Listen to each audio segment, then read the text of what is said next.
Holiday time for wealth, okay. Let's see. The rest of your shift passes in a blur, with the same words going around and around in your head. Operatives working for advanced detonated nuclear explosives. Initial estimates put the death toll into the did this really just happen? I don't know why I skipped certain words, but... You pull into the driveway. With no memory of the journey home, the light in the front room is on. Clearly someone else is still awake. The door creaks open into the living room, and you find Sam sitting on the sofa, staring at the TV. The screen is off, and they're clearly lost in thought. You take a seat beside them and put a reassuring hand on their shoulder.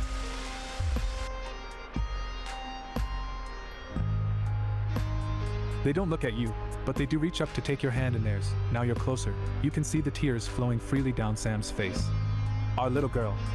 Elle no. Elle don't know what to do.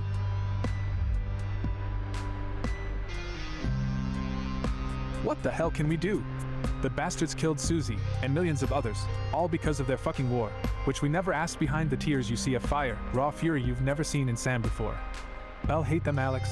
I know you've never been a fan of Advance, but after Monsters, I need to know you understand that we can't just be indifferent. We need to actually do something. So, Susie was vacationing on the place that they bombed. We don't know for a fact that she was still there, because she was hopping around. We do assume she's dead.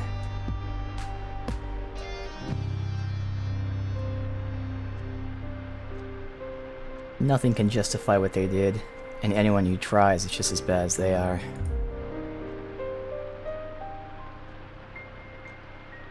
Relief spreads over Sam's face like a wave, and they collapse against you, clutching tightly. Clearly this was weighing heavily on them. You're not sure you've even processed it all fully yet, but at least you'll get through it, together.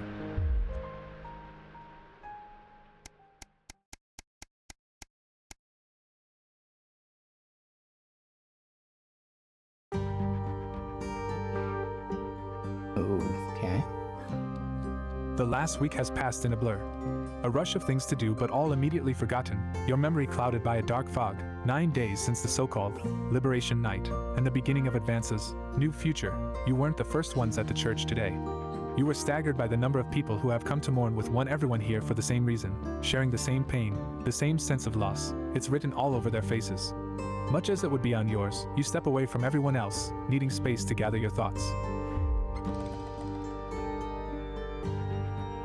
Your daughter, poor little Susie, gone. Sam has said little since that evening. They're still getting over the shock, but when you walk over and squeeze their hand, they squeeze back tightly. You'll get through this together. You can only imagine how awful it would be to face this alone. There hadn't even been a coffin to bury.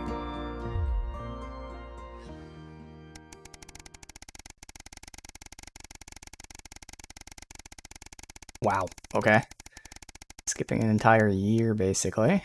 Almost.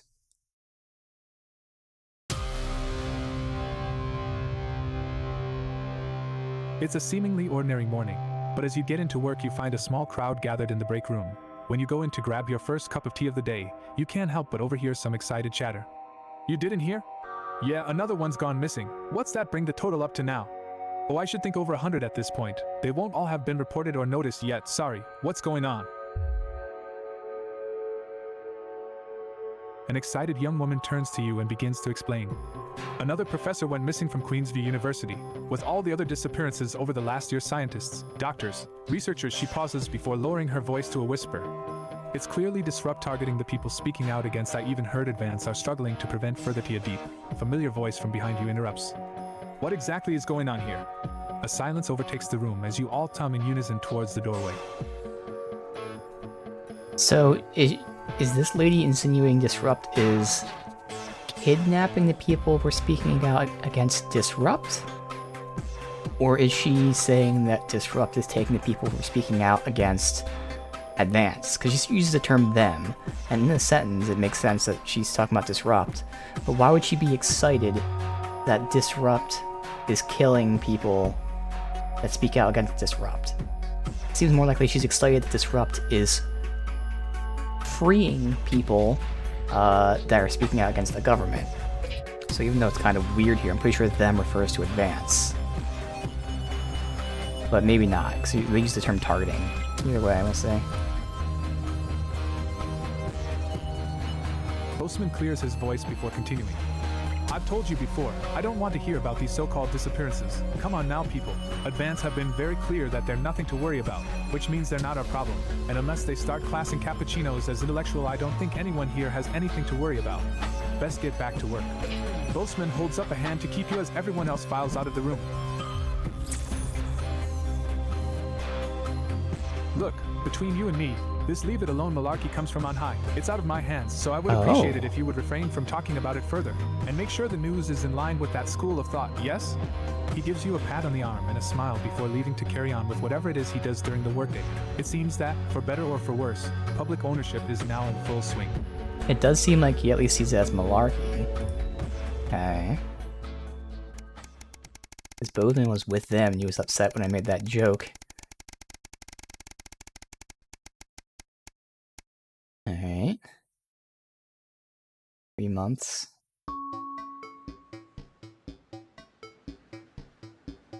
You drum your fingers on the steering wheel impatiently as you wait for Charlie. Again, Ooh. It's great he's enjoying the Cohesion Cadets Yeah, and he's is with the so government. enthusiastic.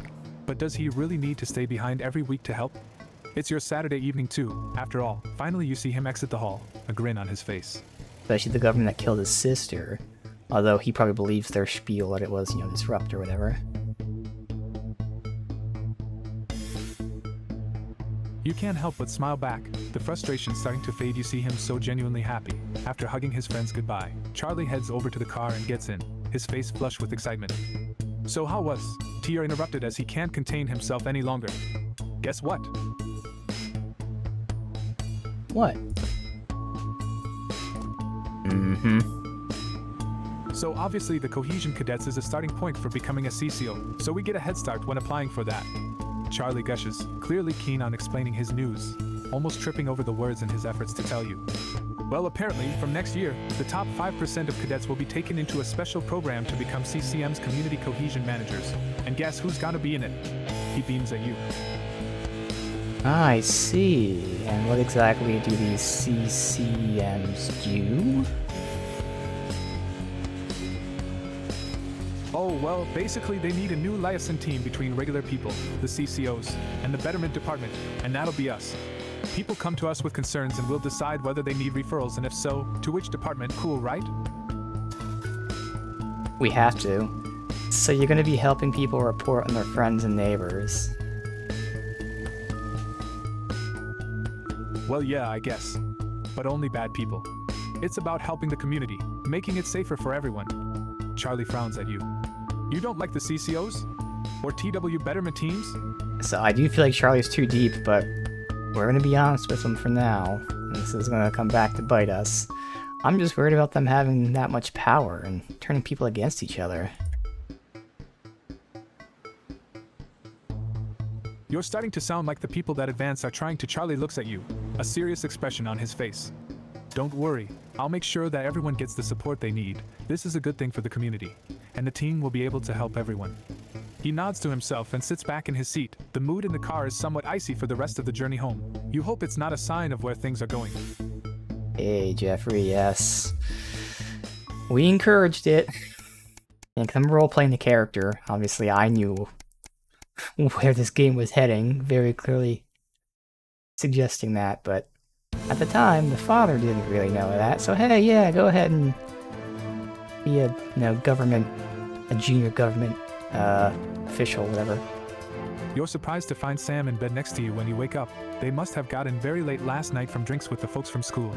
You decide to let them sleep in and enjoy a lazy Sunday morning. With the house quiet, you decide to bring some breakfast into the living room to watch some TV while you eat. This is breaking news. Reports are coming in from across the country that large swathes of farmland went up in flames last night as part of what authorities are calling a heinous and well-planned act of terrorism by the group known as Disrupt. You drop your spoon back into the porridge and turn up the volume.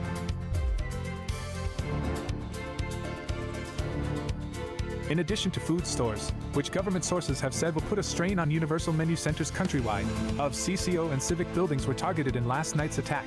According to Prime Minister Julia Salisbury, specific prisons and re-education and betterment facilities were raided, and a small selection of problematic and potentially dangerous individuals were forcibly extracted from lawful custody. You hold your breath, waiting to hear if anyone got hurt. Okay.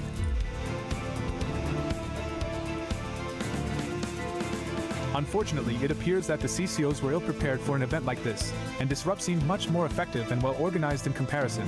While most of the targeted locations were thankfully empty of people, given the lateness of the hour, the Betterment centers were fully staffed when they came under attack. 17 CCOs and 4 administrative staff lost their lives as a result of the brutal actions of Disrupt last night, with countless more injured, many seriously and rushed to hospital. A few Disrupt members were captured during the conflicts, but the vast majority seem to have evaded capture so far. More on this story as it develops. So it seems like they targeted the least populated places at the least populated time to try to prevent casualties. You're interrupted by Charlie walking into the living room, bleary-eyed and with a piece of toast. Anything interesting going on? He gestures to the TV mutely. You leave the news on as they cycle through the story again. Charlie watches in a hushed silence. By the end of the broadcast, they're dubbing it the Night of Fire. Everything's going to be okay, right? I hope so. We'll have to see. I thought Charlie may have been working there or something too. They were going to insinuate, but okay. He's not there yet, but yeah, that's what he wants to be. Oh, okay.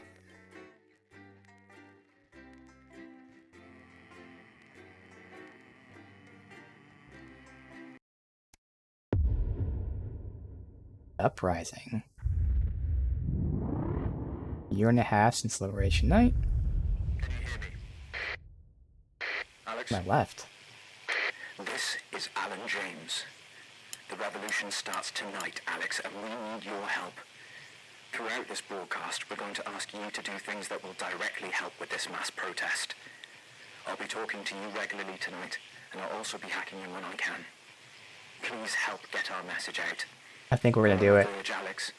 Yeah. You've always been fair and balanced in your approach to us.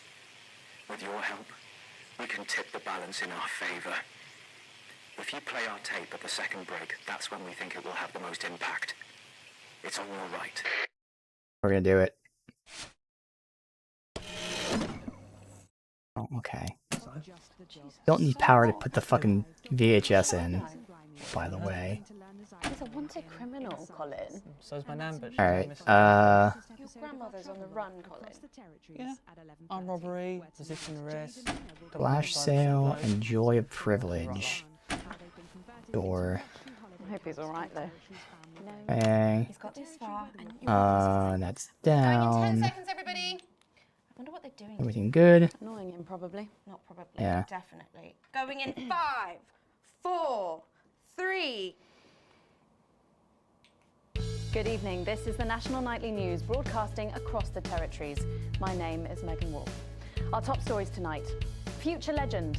It's been 40 days since Disrupt conducted multiple attacks across the territories. During the coordinated action, subsequently dubbed the Night of Fire, emergency services were kept busy at the agricultural centres, while a series of covert attacks were carried out freeing political prisoners, including former newsman Jeremy Donaldson.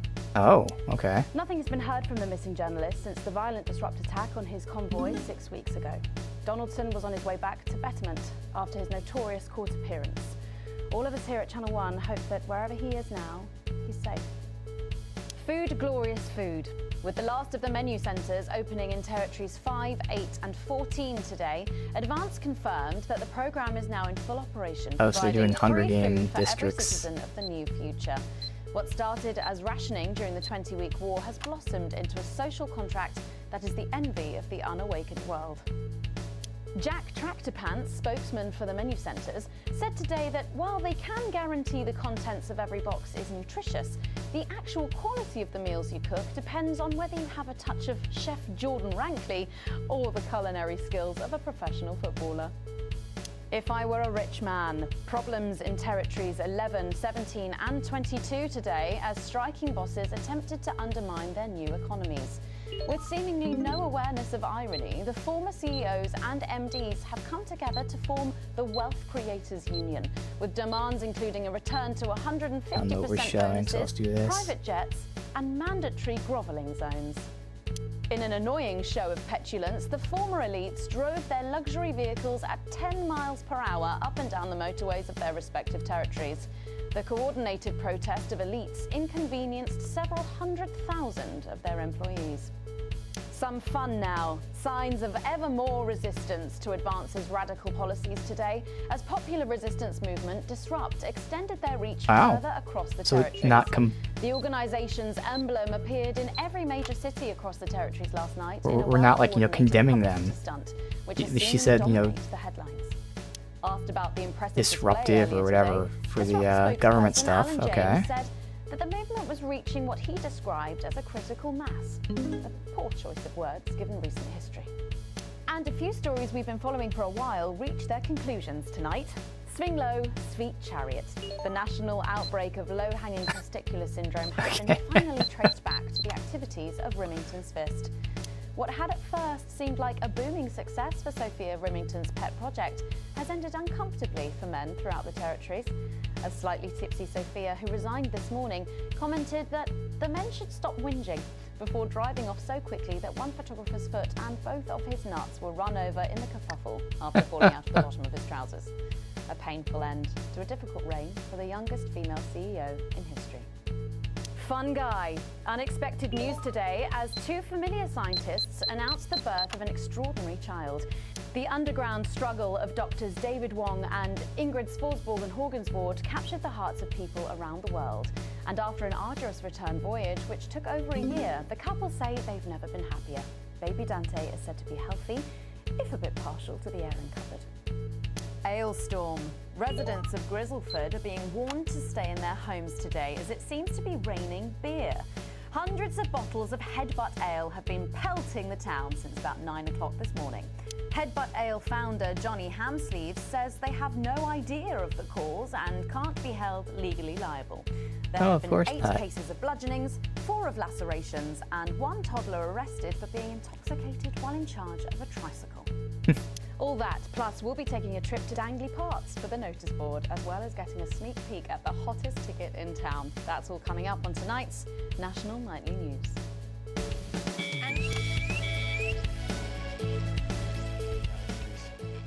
Today is the day we take back control.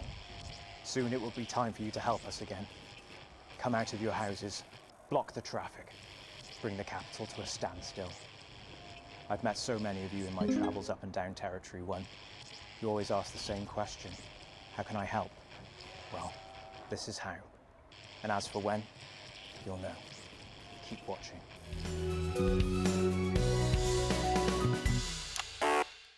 But first, 500 days after the loss of a fine leader and a great man, the start of tonight's programme is dedicated to remembering and celebrating the life of Peter Clement. Okay. Patrick Bannon is live from Parliament Park, where Julia Salisbury will be breaking ground on what will soon be a memorial garden in Peter's honour. Patrick. Listening to that old bitch lying through her teeth about missing that poor bastard. Patrick, early there. We're live. Because I'm not being funny. Things were better with Peter, weren't they? Patrick. They were, and I don't mind saying it. They were, because he held her back. But now there's no stopping her. Hello, Patrick, we're Of live. course, can't say that, can I, Francis? No, not with public ownership. No, with public ownership, you can't say anything these days. There. Now, she's lost it, mate. She's completely off the rocker. I heard from an aide that... Hello, Megan, you join me here live from the what? Oh.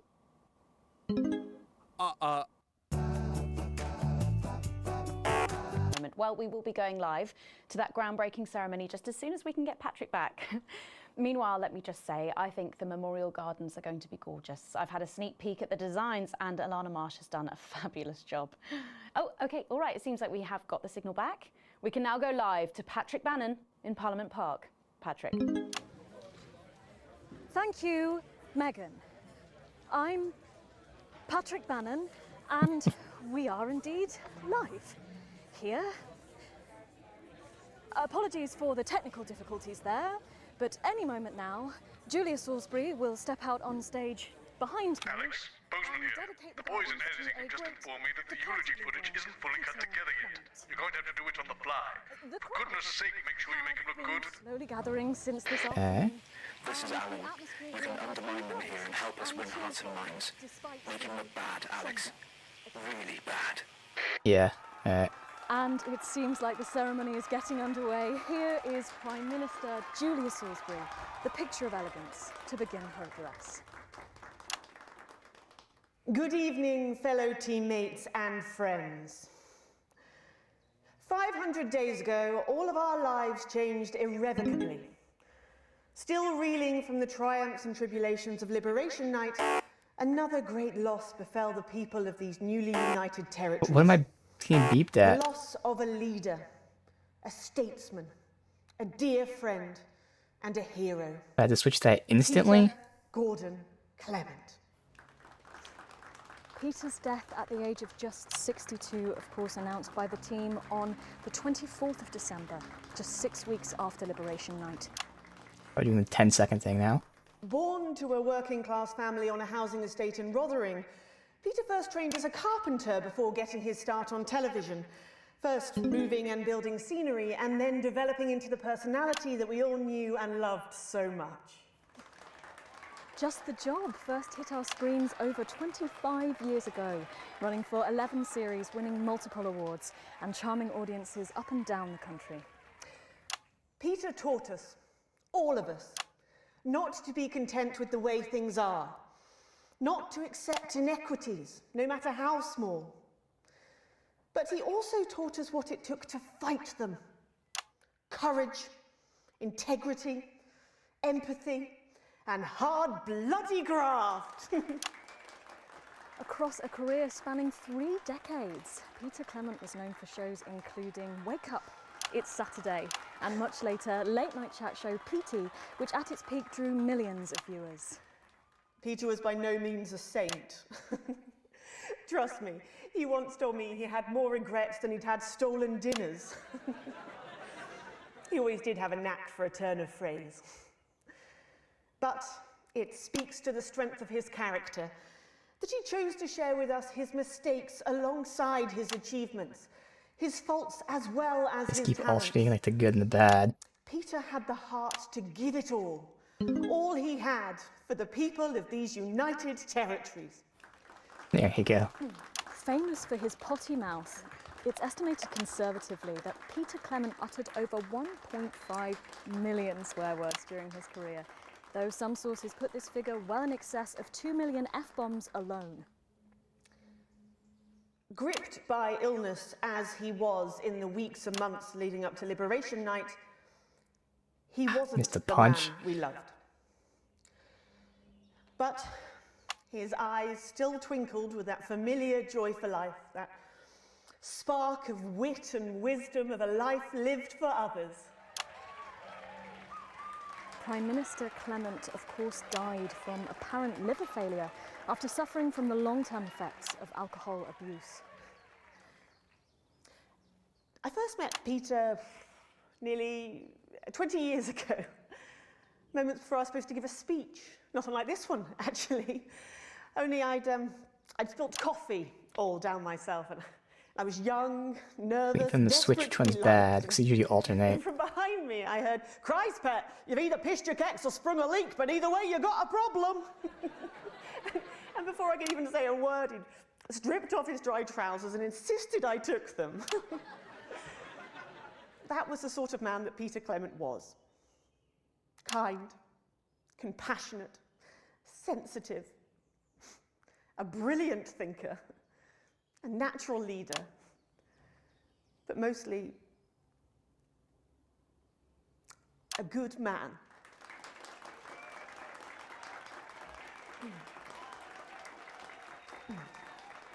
This glorious nation of ours, so beautiful and new, this shining beacon of Thank you, Alex. equality and There'll be another humanity, opportunity to steer public perception soon. It's really starting. You'll know when. Despite his accomplishments, the future he forged, the boundaries he pushed, to me, I don't know if we should be doing the 10-second roll here or not. I don't think so, but we'll do it, yeah. It is my great honour to give to you the Peter Clement Memorial Garden. Should we see if we can get a countdown going? Everyone with me? 10, This little thing. 9, 8, 7. Oh shit. Now, Alex, control the message.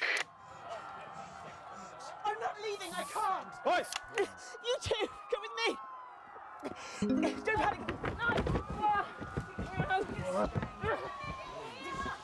You're hurting me. Well, stop resisting then. Stop resisting and we'll let you up. I'm not resisting. Ah! Fuck What are you doing? I'm not resisting. You saw. Ah, I missed it. Let's pay attention. Turn the camera off. National Night News with the right. Trying to watch the screens. I said turn the fucking camera off. Who the fuck are you? Oh, I can't hear. I can't hear anything. Yes. Medics. Stay with me. National Nightly News. Well, then you can consider this payback. Salisbury's still here. I don't know what should be showing. Julius Salisbury!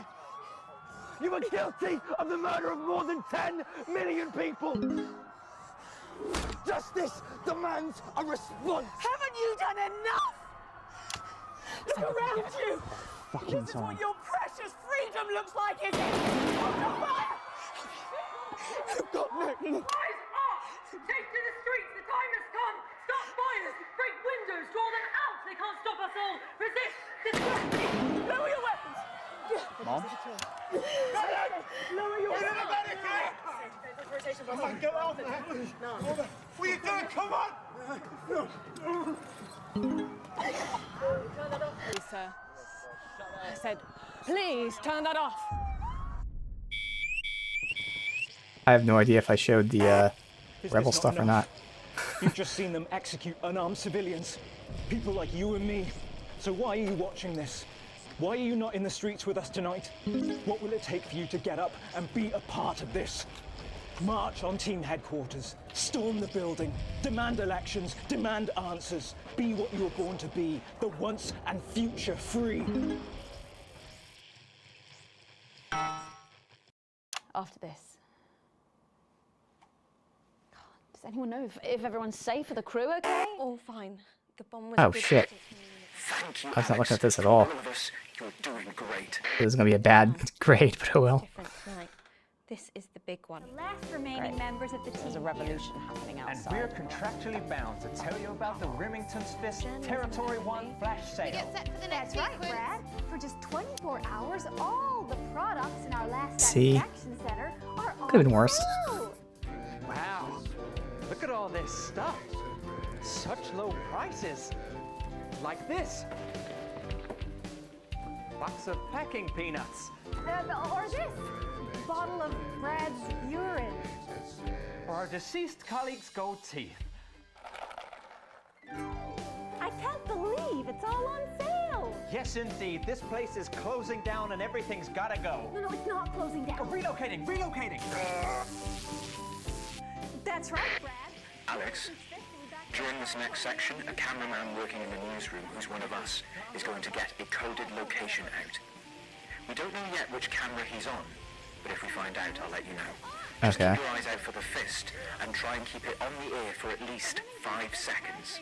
Alright. Our operatives will do the rest. Oh, while you still can. Megan, this is your new makeup artist, Craig. No. What? No. 10 seconds, everybody. Sorry, Craig. It's a no. Okay, we are going in 5, 4, 3. Welcome back to the National Nightly News with me, Megan Wolfe. Very shortly, we'll be heading on over to the final episode of what has quickly become a hugely successful feature, The Notice Board. But before we do, let's chat with Philippa Radin. Tell me, why do you think the public love The Notice Board so much? It's real. There, I said it. It connects with people. You know, people look at us and they say, those are real people struggling with real problems. That's a really interesting point. Yeah, I mean, I was saying to my PA secretary as I got out the limo, I was saying, it's good for people to see normal, authentic people like them on TV. People like you. Yeah, precisely. Right. Unfortunately, then I was interrupted by some dreadful wretch who wanted an autograph, but a swift kicking from security soon put him back in line. Yes, well, I think it's really good that our screens are filled with such relatable stories. So, The Notice Board is coming to an end after a sensational time at the top. What do you think has made this show so successful? It's a combination of so many things. My hard work. I'm looking at camera 4, it's not a fist or anything. Wow. We really have a lot to thank you for. Hey, hey, hey. You're welcome. We've just heard. Our man's on camera 4. I have a real sense of responsibility now. You know, a sense I've been entrusted with something precious and that I Back to the interview, Alex. for good. Yeah, I think it's really important that we should use this platform to do good in the world. I agree. Alright, so that's definitely enough time. So I've decided to help as many underprivileged Excellent work, Alex. That's the location shared. Next, you'll need to give them the go. Is that better access to education, or reducing child poverty? Oh, no, by adopting as many as I can get my hands on. Oh, okay. How many children have you adopted? Oh, we're well into the double figures now, Megan. I stopped counting in the late 30s. Goodness, that is a lot of children. Yeah, once we finish putting them into the guest room, I'll have to put a futon in the laundry cupboard. Oh, you really are some sort of hero. Hey, I live a privileged life. What can I say? I mean, any child I can take on is a child rescued from suffering. Poor children. Were their lives really that bad before? Oh, they're Northerns, I presume so. Okay. Yeah, it's shocking to think, actually, that only 1 in 10,000 children have a celebrity parent. I'd never thought of it that way before. And I'm doing everything I can to fix those numbers. What do you think it is about your life that's so desirable, then? Well, it's mainly shame and panic interspersed with expensive bottled water, so actually, if anyone wants to, I'd happily trade. Now that I can relate to. Right, you better go off and get ready. That was Philippa Radin sharing some thoughts about her lifestyle. I think it's really important to stay grounded and keep everything in perspective. Clearly, not everyone else agrees, but that's enough for me. Let's go now over to Dangly Parts for the final ever episode of the Notice Board.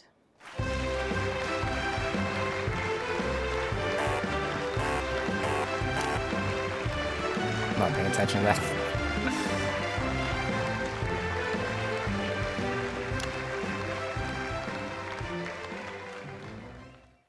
What a day! First the tea morning, and now to post this notice. I don't know how I managed to cope with it all. Oh wait, perhaps I do.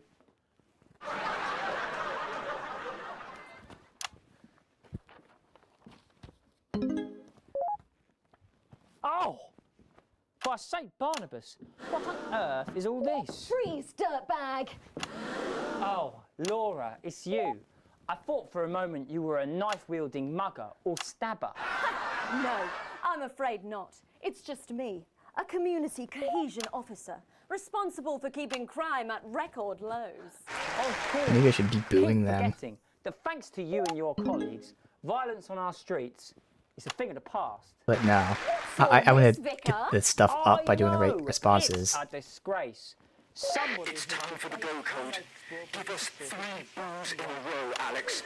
That will start the pincer movement. We might just pull this off. Push forwards! 3 boos, Alex. Careful, Vicar. It looks heavy. Ha! They don't call me the Right Reverend. Ripped for no reason. Yes!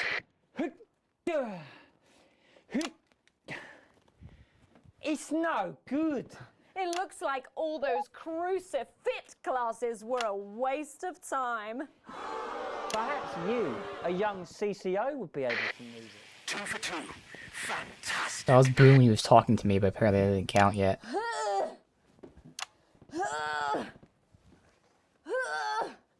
Looks like all those lifting classes were a waste of time. It's too heavy, even for me, a strong and capable You did it, Alex. We're good to go. strong enough to lift this. Did someone call for the best firefighter in town? Oh, I missed it. Hi!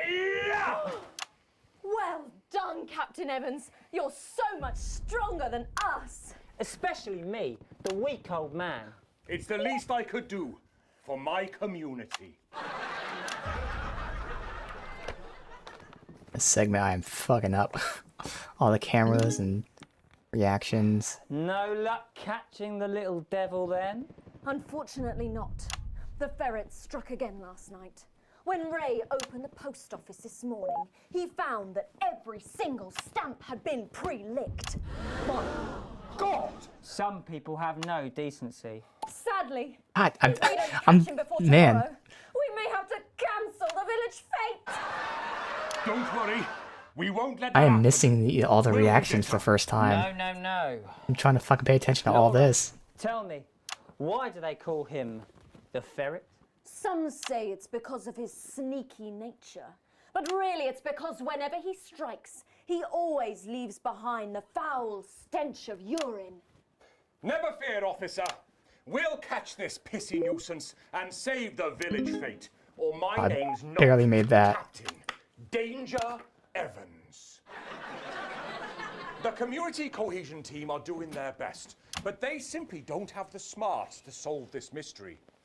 But I know someone who does. Someone who's about to blow this thing wide open. Me! Blackout!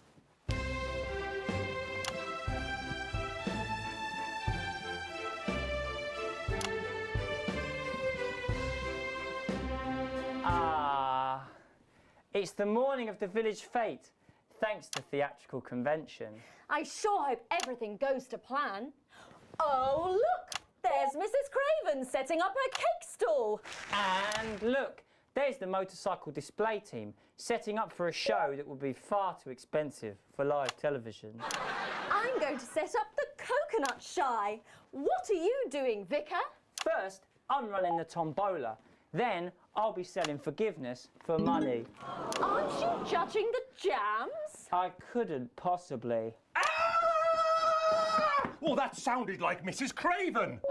Looks like someone sucked all the jam out of her donuts. That damn ferret has struck again! Whatever are we to do? Although I'm very competent, I have no idea how to solve this case. I guess we'll just have to cancel the fete. Hold it right there, ferret. Me? Have you been drinking from the fire extinguishers again? Not you, the vicar. I don't know what you're talking about. Admit it. You wanted the village fete cancelled so you could have the day off, didn't you? I already have to work Sundays. I shouldn't have to work 2 days a week. But how did you know? Well, my first clue was the smell. Yes, I do smell of urine. Next, I noticed that the vicar's tongue was particularly dry, almost as if he'd been licking thousands and thousands of stamps. Or perhaps eating Mrs. Craven's baking. Which brings me on to my third clue. The vicar said that he had no more room for jam. Almost as if he'd had his fill. Precisely. But you managed to figure it all out from that? Well, I also found this at the scene. That proves nothing. No! Get him out of here, officer! You did it, Captain. You could say you ferreted him out. Hey, come on. Let's go and have a party in my massive garden. I am doing well. Thanks to you, we're all doing well.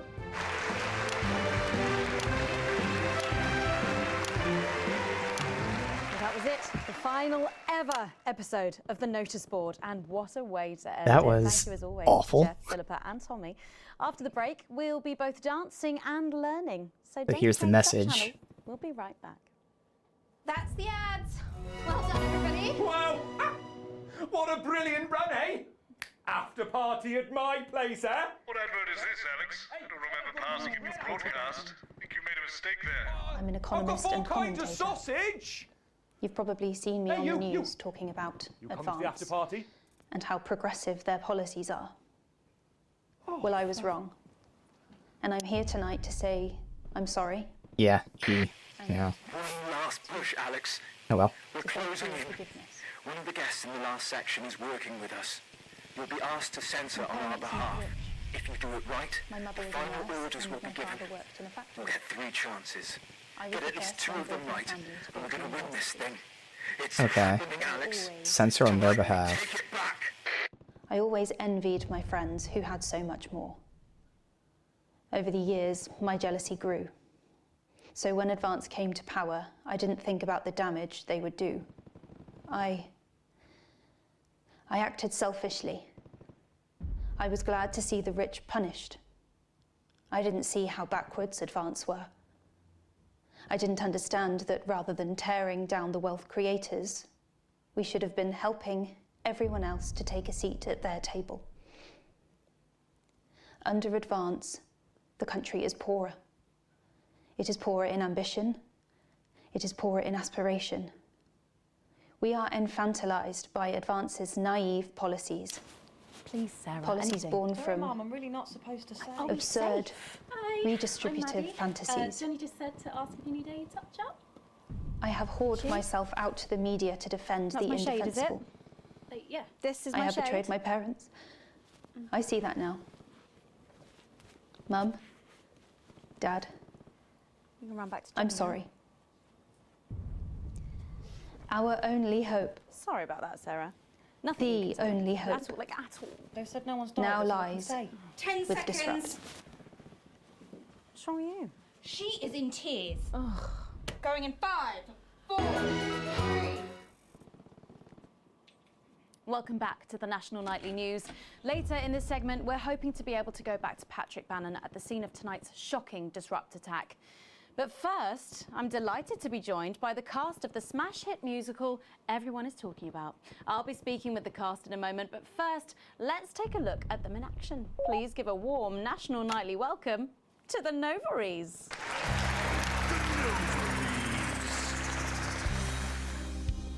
Hello?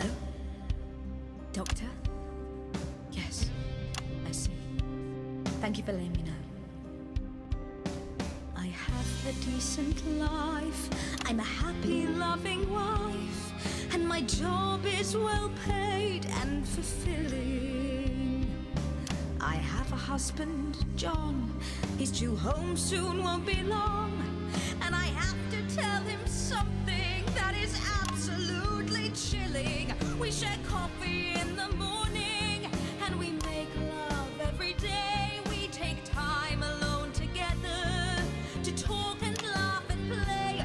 We prioritize our needs. We do charitable Did the screen just shake? but the flowers of a happy life are now beset by weeds. I'm home. Oh, darling John. Oh, dearest John. There's something very wrong. I've just had a conversation with our doctor, David Wong, so please be seated. This news will make you feel defeated. The scans revealed a lump. You poor unlucky chump. Is it cancer? Worse, oh, John. We're having a baby. How can this be? Oh, woe is me. Why has this happened to me? I always wear 2 condoms for the maximum of safety. In our tiny flat, we built a peaceful habitat. Now our lives are fucked. We're having a baby. Now you can't have any wine at book club. And there won't be any time for foot rubs. Now your hair will stink of weed. And you'll start to disagree. And forget about that holiday in Territory 3. No more waking up at 10:30. In fact, you're never going to get a good night's sleep again. No more snap decisions to go on to a club. You'll be lucky if you even make it out to the pub. Why can't we be more like our gay and lesbian chums? The only glue they have to deal with comes from personal bums. Now when I take a sick day at home, The parasite won't leave you alone. how he's grown. We're our top priority. I look after you, And you look after me. Ain't no trouble and strife. We got a childless life. No one wails and no one bawls. No one draws things on the walls. A happy husband. A wonderful wife. We got a childless life. We're having a baby.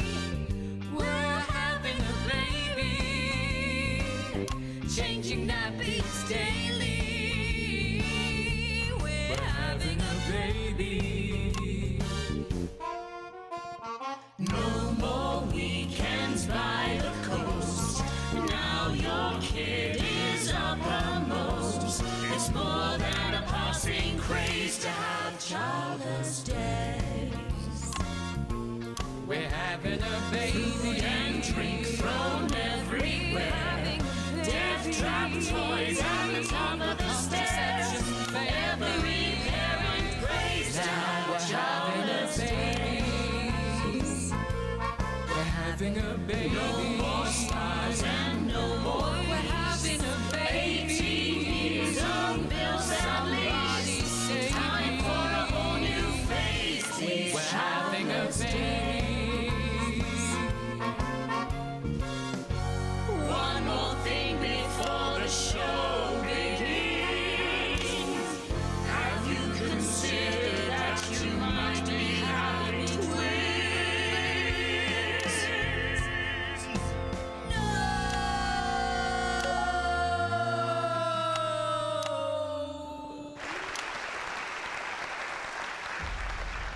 Amazing. The Novaries there, treating us to their opening number from All right. Energy for a Childless Life, which is That currently went well. the hottest ticket in the Capital Theatre District, and will be touring the territories later this year. Right then, come on you lot, come on down, let's go, don't be shy. Hello.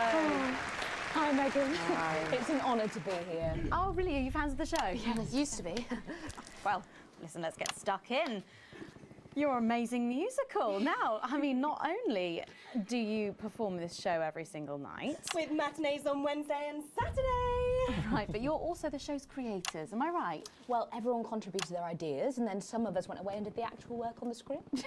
But no, it's very much a team effort. Oh, that's fantastic. How rude of me. I've not introduced any of you. I'll be the one being replaced next. Let's go down the line, shall we? Hi, I'm Jack. Jim Blunt. Pleasure to be here. Jennifer Boram Woodley.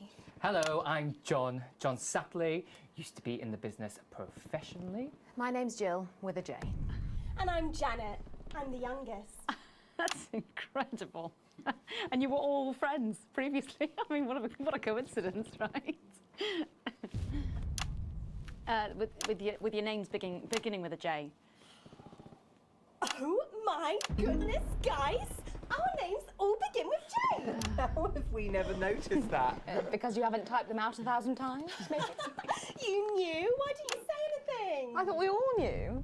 It's bloody obvious, isn't it? I just thought we were doing a funny thing where we never mentioned it. I'm hearing like I believe it's explosions not or something. friends, but also couples, you know, in real life as well. Yep, as I in hear a the show. helicopter. Oh, wow. Not exactly. Ooh. I'm not married to him. I'm with Janet. And I'm with John, you lucky bean. Jim and I are married. 4 fabulous years. Well, that must make for some confusion in the rehearsal room. Well, you should have seen the first draft. Jen decided that Jack would play Jim, I would play Jack, Jen Janet, Jill Jen, Janet Jill. What about John? Well, my character was originally just called Man 1. It was allegorical. It was very confusing. Not for a professional. After much toing and froing. And gnashing and wailing. And gin and tonic. We decided that we'd just use our own names, which is less truthful. We're also less likely to go into the wrong dressing rooms. Oh, God, yeah, that would be very embarrassing, wouldn't it? Of course, when I first wrote it, we were only meant to run for a few nights at the Mimbley Village Hall, but when I registered it with the Department for Culture, it caught the eye of someone high up, and before you could say overnight sensation, we were transferring to the capital. It's all been a bit of a roller coaster, really. I'm only 19.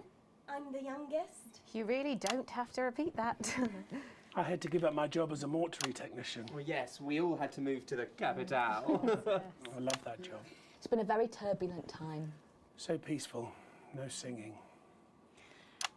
This piece isn't. Stand by, Alex. Censor the orange. It's about children. All right. And why you shouldn't have them. In a way, I guess it is political, with a small p. After all, we are a solid unit, and eagle-eyed audience members will see we nod our heads to advance on stage throughout, and we target the messaging at women aged 22, well, about 35, as they're the most likely to be afflicted by this terrible problem. Terrible problem. Having children. Well, you understand, Megan. You clearly agree. Wow, this this isn't about me. Of course, we see that there are advantages to a family unit, but eagle-eyed couples watch as the little parasites advance on their lives, and there's no time to play the guitar, get through a book, or watch a movie. They're exhausted, passed out on the couch by 20 to 9, for God's sake. You're very chatty tonight, dear. Usually I'm the chatty one. Because you're the youngest, we know. It's not a badge of honour, Janet. Janet, please, Jennifer. Oh, well said, John. Thanks, Jack. Got you back. Could you just tell us What'd I miss? what is the play in about? 10 seconds, okay. What happens in it? Well, go ahead. It's a tragedy, obviously. Jennifer, myself, and John have their child, and then the story charts the downfall of their hopes and dreams. And there's lots of singing. And dancing. A lot. My character works at a menu centre for a distribution unit. Eagle-eyed, she sees her friend's rapid advance to a pit of despair. Becoming a target for children's TV advertising at the age of 22, she decides to take drastic action. I can't really say more, though. I've probably said too much already. Yes. Let's not spoil the second act for anyone who might come to see it. Which should be all of you.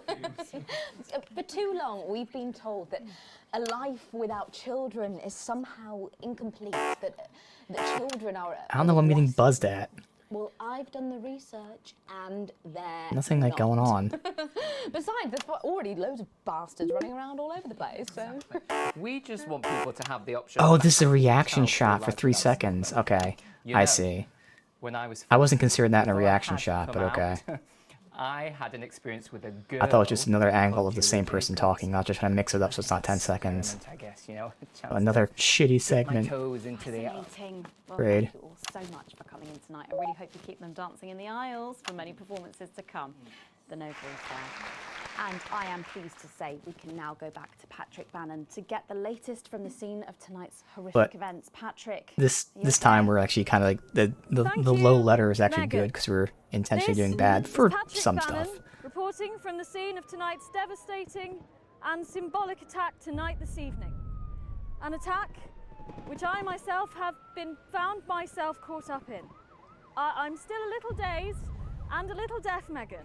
So I hope you'll forgive me if I seem that it's time to speak with the Prime Minister.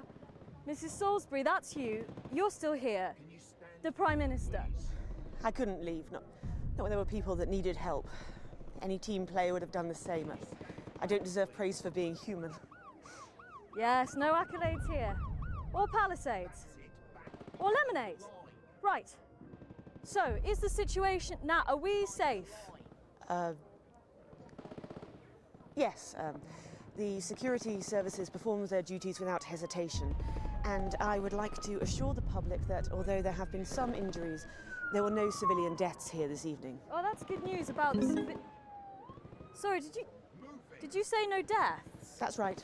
Mhm. No civilian deaths. Just the four Ah, disrupt terrorists civilian. detailed by law enforcement who were, as always, so cohesive. If I may, I have a message for your viewers. Of course, the camera, there's the speak there, on the camera there. Stay at home tonight. Do not become another casualty of war. Disrupt have had their moment, but as the dear departed Peter Clements once famously said, it ends today. Thank you, Prime Minister, for those strong words of strength. Back to the studio. Megan, now in the studio with Megan Wolf now. Patrick Bannon there, bravely reporting from the front line of tonight's horrifying bombing. Maybe you need to get checked out, Patrick. Well, that brings us to the end of tonight's National Nightly News. But before we go, tonight's National Nightly News. Victory is in sight, my friends. You have mobilized. You have come together. From our agents at the television networks risking arrest and getting those words to you, to the many hundreds and thousands gathered Okay, he just outed team me. headquarters as I speak. we Not are like, you know, it's turning hard, tide, but still. And it is time for Thanks to our change. agents at the Tonight news we topple network. their Appreciate regime, that. and we also silence their mouthpiece. Channel 1. Time to wake up. Out from the shadows, and they are not the overwhelming force they would have you believe. The military have been actioned, and, well, it's pretty scary out there tonight. So stay at home and stay with Channel 1, because the team has assured this programme that the turbulence will soon be over, and we can once again focus our minds on building the new future with equality, fairness and resources for all. My name is Megan Wolf. Let's make tomorrow better. We've done it, Alex. Tonight is the beginning of the fall of Advance. Fighter jet, 11 o'clock. Charges brig, sir. Permission to detonate. Permission granted, old friend. We are going to detonate. Prepare for a window, Alex. See what you helped make happen. She's coming down.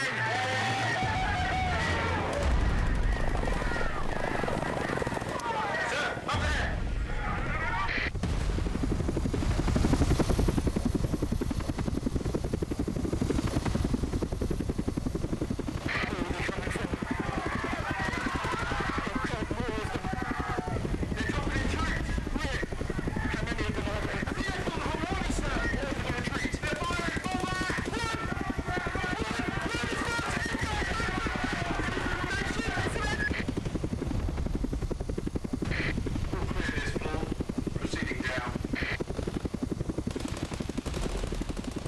Yep.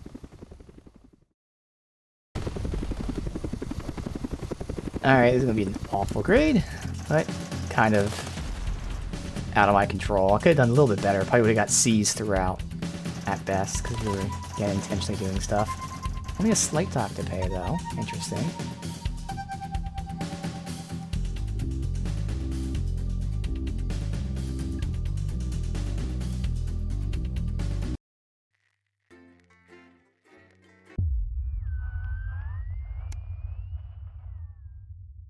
Yep, or yeah.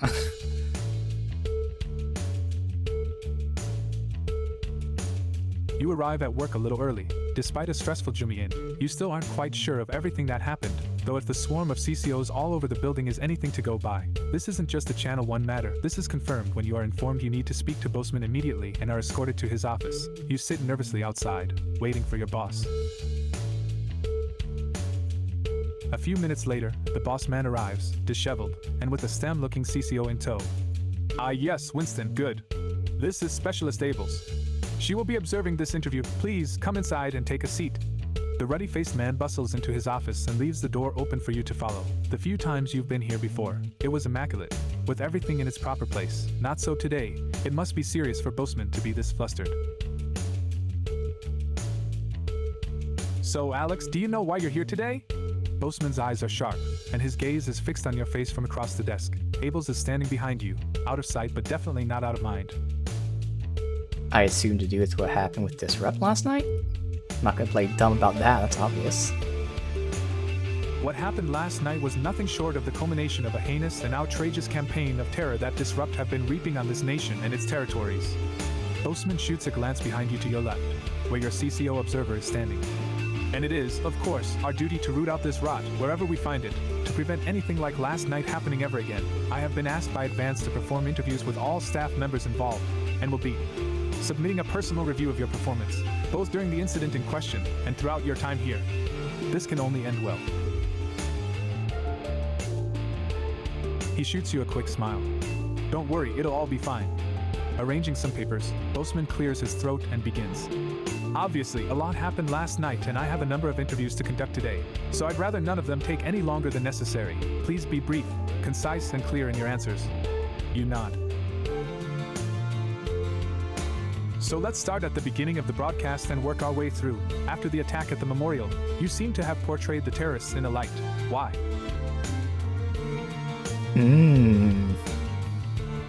I showed what was happening, the news. That's her job, right? Yes, of course. And with everything in flux, you weren't to know what would happen next. I'm certain you did the best you could. Alex, you always do. Boseman scribbles some notes down, the noise of his pen scratching into the notepad punctuated only by the constant tick-tock of his ornate clock. Hopeful this might all be over soon. Reviewing the broadcast, we noticed something a little odd about a particular camera choice. It was while everyone else was talking. Oh, where did I put it? Ah yes, here we do you recognize this. With a flourish, Boseman produces the leaflet from the notice board and places it on the desk in front of him. I assumed it was just part of the set. Like, why else would it have been there and on camera? Well, that makes sense. You aren't responsible for maintaining the set. You can only assume that what's there is meant to be, after all. You get the feeling that at least some of the above was for the benefit of the CCO in the room. Thank you, Alex. And again for Abel's benefit. You're so loyal. There. Not so subtle, but yes. There was one thing we noted during the finale of the notice board. Boseman picks up some notes on the other side of his desk. You seem to play an odd choice of sound effects relatively early on. Now, the script was expecting laughs, but for all three you chose to play boos. Why did you do that?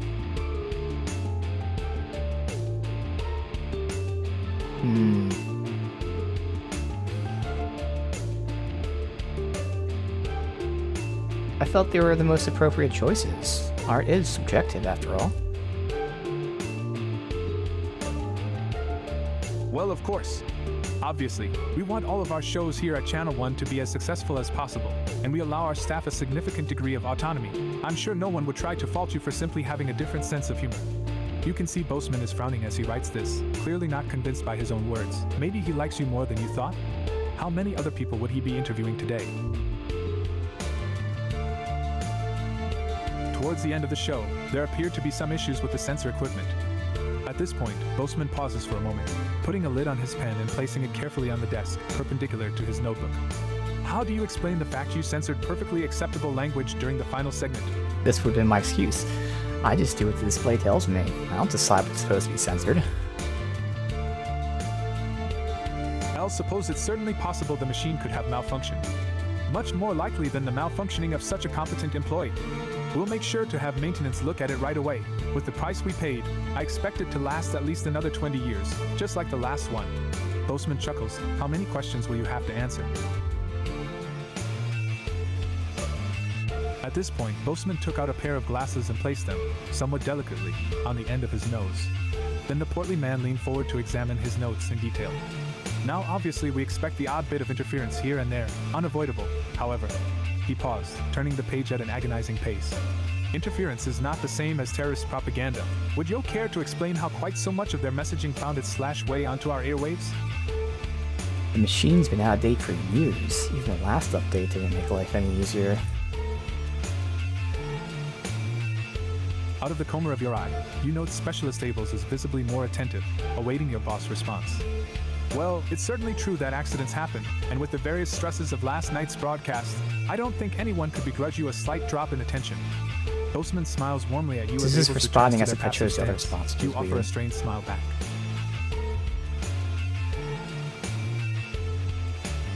A loud creak breaks the growing silence as Boseman leans back in his chair. But that poor Miss Brightman, why did you play it? Help me understand, why play that tape? As you meet his gaze, you're almost surprised to see an earnest concern in the old man's eyes.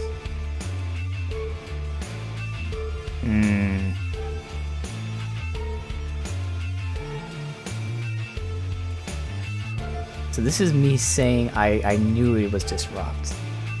I'm not gonna say that. It seemed like the news. Isn't that what we do? Show the news? You watch as Boseman slowly cleans his glasses before answering. Well, at the end of the day you chose to do it. Alex, I don't know if I'd have done the same in your shoes, but I think it's clear enough you thought it was the right thing to do. And that's all we can ask of you. He clears his throat and leans forward again, a smile once again on his face. I'll believe that's all I had for you, anyhow. Thank God it's over. I'll think that's all the information we need for now, Winston. Boseman looks questioningly at the CCO, but by the time you've tummed around, the moment has passed. Best you just go home for now. There's no work for you until we get a new satellite tower up. But of course, don't leave town. I may have more questions for you following the other interviews. As you leave, you see open hostility in Specialist Abel's eyes. Well, you knew there'd be consequences.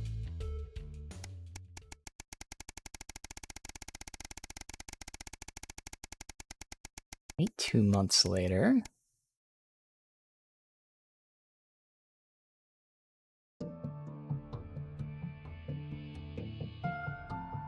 The falls to the floor, slipping from your numb hands, the headline whirling round and round your head. This can't be true. How could this be true? Has it really been 2 months since that day? You find yourself back there, rushing back home after a particularly long and stressful day at work. You're already late. But if you keep to the speed limit, there's no way you're going to hear the end of it. You could shave 10 minutes or so off the journey if you They would be mad either way, no point in speeding. It seems everything's against you this evening.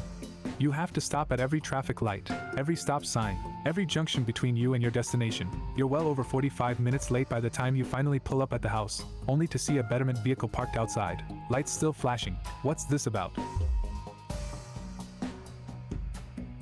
The CCOs are leading someone from your house to the vein, your son's voice calling for you, then the doors shut, and it's driving away, the spinning lights blinding you as your vision starts to swim. Charlie. Really? Because he was with them. And now you're in the break room. People at work have started avoiding you. Some of the show's crew started giving you funny looks. Boastman's even been micromanaging you less than usual. It's just a misunderstanding. It'll all be over soon. Charlie had loved Advance. Yeah, this From is the message that to the Advance Cohesion is cadets, sending. to the Cohesion Yeah. community manager he was on track to become. You and Sam had both gone to see him at the Betterment Center last week. As soon as you'd able, even then he'd been positive.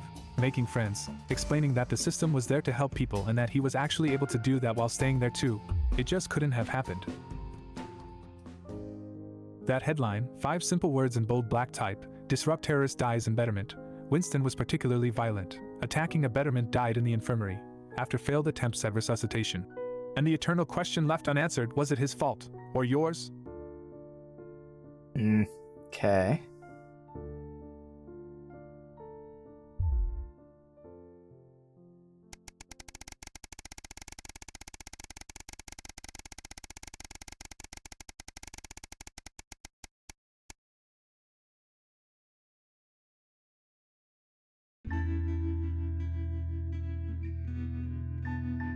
It's your anniversary, and this year you've got a plan. A week away could be just what the doctor ordered for you and Sam, but it won't be cheap. More than you normally spend, but Sam's worth every penny. Sam still hasn't forgotten that miss And Ford anniversary, but you've not coffee. made that mistake again in the 3 years since. Damn Boastman. With the trip booked, you even took today off, so you could go all out and cook a nice meal from scratch fancy. Sam's going to love it. They should be here any minute. Even you and Chris seem to be on the same page, for the first time in years. Maybe it's been long enough for them to forgive you, or perhaps they've decided they were unfair to ask you, but either way, you're grateful for the newfound peace. They even helped you clean up the house today, so when Sam gets back from work it'll be pristine. You hear keys in the lock and put the final touches in place.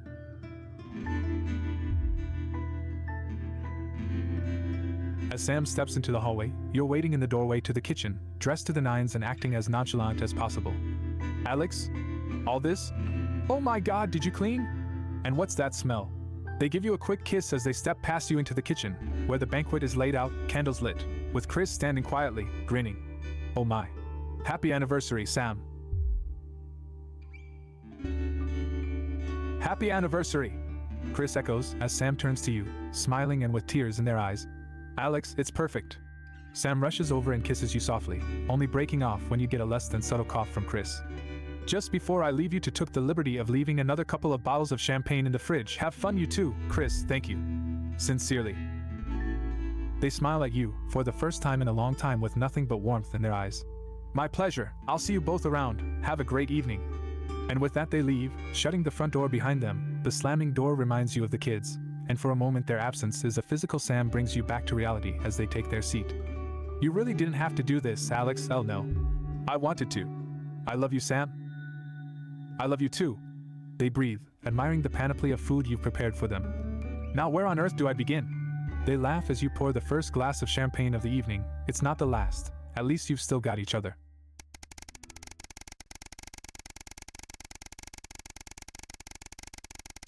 Oh, wow. We are just moving along.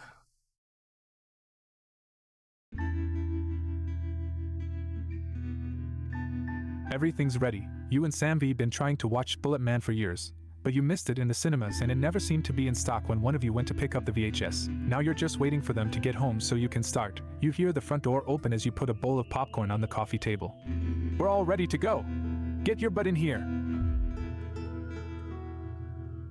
Sam comes in with a vacant stare, ignoring both film and snacks as they sit down next to you. You have to actually nudge them to break their stupor. What is? I've just been let go from work. Sam is just staring into space.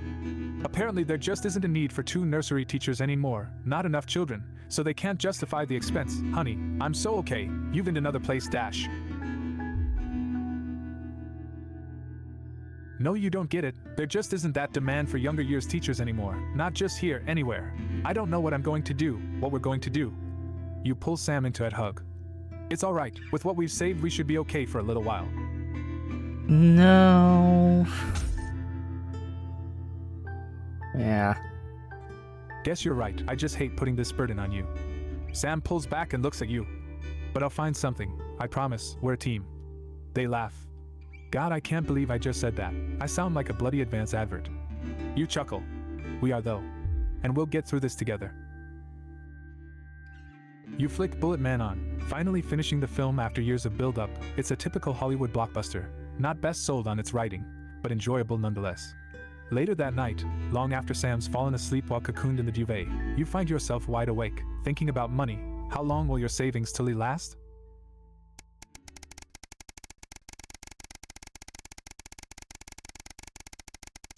Another year later. Almost.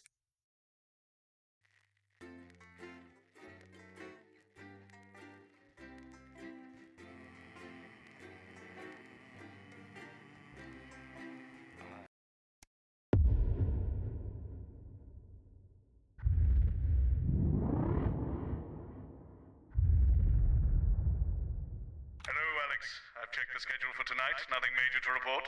Certainly isn't anything you can't handle. Still, at least my daughter's in for Advance's new initiative. That should liven things up a bit here. Keep up the good work. After the birth of their unexpectedly large Well, we have to play all 3. 15, it's What Music is Best? A rundown of the top-selling songs across the territories. Expect catchy tunes and scenes of an inappropriately sexual nature. Alright. At 10 p.m, it's time for Julia's Diary, where the ever-popular Prime Minister reads extracts from her diary in front of a warm fire. Then, at 10:30, it's the latest episode of our drama series, Betterment, which tells the inspirational story of Emily Dennisworth and the brave doctors and technicians struggling. And this to is help her Jenny. shed her She's the floor manager. Hi, Stacey. That's Colin. He, do you know what? Just don't talk to Colin. Not getting involved and bring your daughter to work, Colin. Nah, we don't believe in it. All right, come and sit next to Mum. Believe in what? Just days. Atta girl. 10 seconds, everybody. What, all of it? Monday's a myth. That explains so much. Okay, we are going in 5, 4, 3. Good evening and welcome to the NNN. I'm Megan Wolf. And who's this, you might be wondering? Well, it's Bring Your Daughter to Work Day here at Channel 1. So I'm joined tonight by my foster daughter, Stacey. Say hello, Stacey. Go fuck yourself. All right then, here are the stories that matter to you. First up, with Advance confirming that the nuclear fallout from the 20-week war is to blame for the drop in birth rates across the territories, we asked you what keeps you going. I know that I, for one, was quite deflated when I heard about this, but reading all your submissions has really put the smile back on my face. This is from Sonia in Larkfordshire. I've had plenty of time to fill, so I've started a new hobby. Since I started knitting, I barely remember that 85% of the country is sterile. My record is this scarf. It's 124 metres long. Thank you for that. And if you've started a new hobby, do write in and tell us about it. Next up, you know how we love your uncanny comestible coincidences, and I don't know about you, but I think this one really takes the biscuit. Classic. I'm not sure what I'm more impressed by, Stacey. The things our viewers spot, or the unbelievable way our menu centres are now able to feed every team member every single day. Greg from Proddington has sent us this lovely photo of their breakfast, saying, I couldn't bring myself to eat my toast this morning because I could swear it bore the spitting image of the great Julia Salisbury's relatable face. So I had to make do with a plate of butter and 2 spoonfuls of jam. Do keep those coming in. Come on, can you have a go? We've just got time for one more of your stories, and this one is an inspiring story of rehabilitation. That's it, just This is the alcohol guy, and read it out. Okay. and this is the pharmaceutical So chick. this one says it's from John in Stokely. Before I was convicted, I'd never read a single book. Or not. Okay, I But thought they since were. I was released from Betterman, I haven't been able to stop. I'm even working at a library, and on our lunch breaks, Mr. Wordyworth spell checks for my tattoos. We absolutely love hearing the way our neighbours and team members have been able to become better people. So do let us know your stories here. Why is it so quiet all of a You sudden? can do this bit, Stacey. No, you're right, thanks. Come on, give it a try.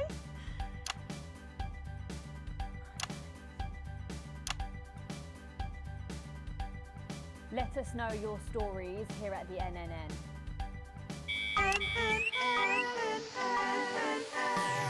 Right, bit of a change of pace coming up here. You'll need to use the S effect buttons for the next segment, but Advance have already selected when and what to use. Simple stuff. Just follow your government orders.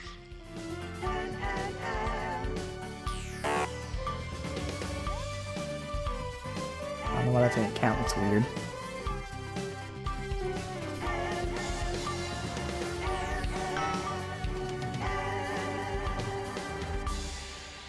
First up tonight on the NNN, it's time to celebrate this week's team lottery winners live from the Shakespeare Theatre right here in the capital. We're going to hand over to Julia Salisbury. I suppose you don't think much of her either, eh, Stacey? She's got a lot more going for her than you wankers.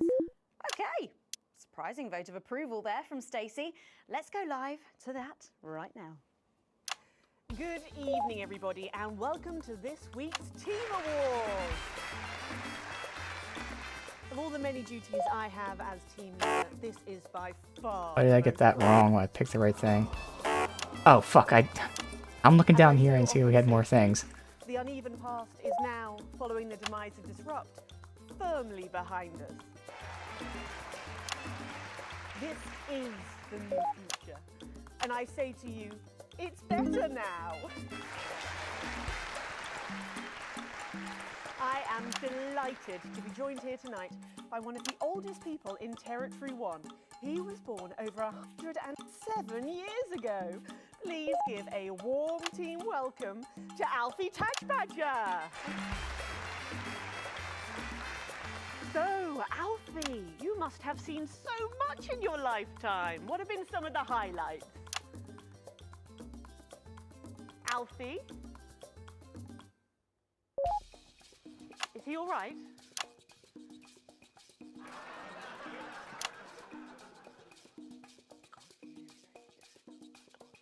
His hearing aid isn't turned on.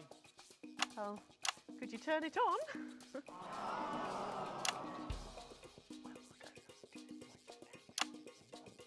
He says it drains the battery. Well, will you tell him that we'll buy him a brand new battery after the presentation?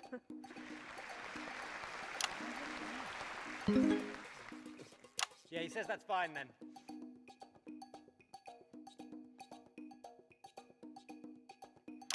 And I will help him with that, yeah. If you would. Sorry, can't get the staff.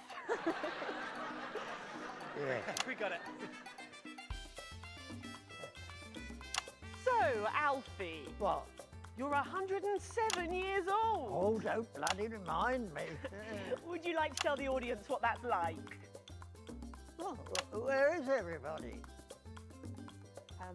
Out there, in the dark. Oh, bless him, it's not just the ears. Who are you? 2 sugars, please. I'm Julia Salisbury, the Prime Minister. I love this story. Who are you really? No, I really am the Prime Minister. Oh, you're a woman? Yeah, a woman. One of Women them. can do anything men can do these days, Alfie.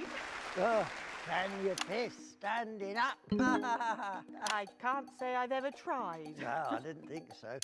2 sugars, please, and not too much milk. Shall we get to the awards, Alfie? Oh, are you going to ask me about my life? Well, I'm not sure we have enough time left now for that, so... When I was 9, I wanted a pet, so I asked me mum and pap. There was no television then, back then, you know. We made our own entertainment out of coal and roadkill. Well, that's fascinating. So they got me a pet, see? But it weren't a dog. They told me it were a dog, but it were a stone. A stone? Yes. So I called it Patch. which were a popular name for a dog back then on account of the king having a patchy face.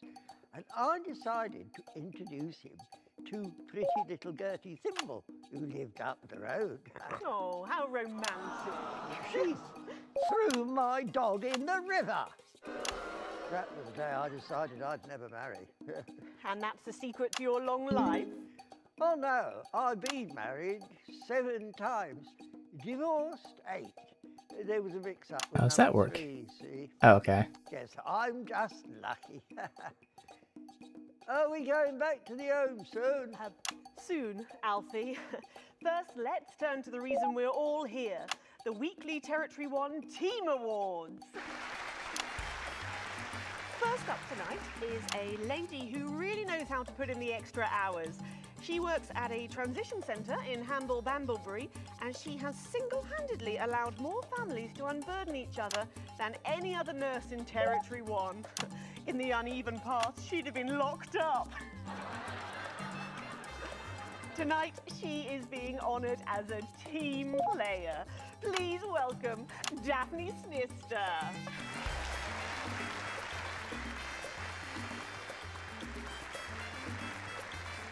Are you here to change me? Just give her a medal, Alfie. There's a good boy.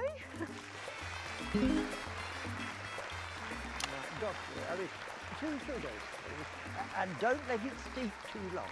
I think you're supposed to give me one of those. Oh. Well, I There he goes, look.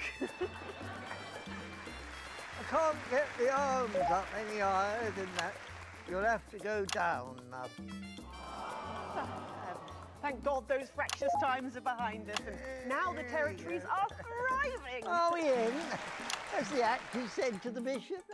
Yes, thank you. I've got it from here. Well done. Daphne Snister, everybody. Now, open your envelope and find out what you've won. Crikey, don't hold back there. She's tougher than one of Peter's homemade Eccles cakes. Got it. I've won a holiday for 2 in Territory 15. Used to be called San Palmerino, didn't it? I believe it did, yes. Why couldn't we have stuck with that then? It's easier to remember. We're all one nation now. Hang on a minute. Isn't it still on fire? And Daphne Snister, everyone. Oh, what about my change? I've been in these wide fronts for 3 days now. We'll get to that, Alfie. Oh, right you are, love. Next up tonight is a couple from Farnley who, after a rocky start losing their family's ill-gotten gains to the Assets and Wealth Act, have really embraced the new future, setting up a community farm and petting zoo in their local area for all the local children to play. Please welcome Otho and Lobelia Jackson Randy-Gannett.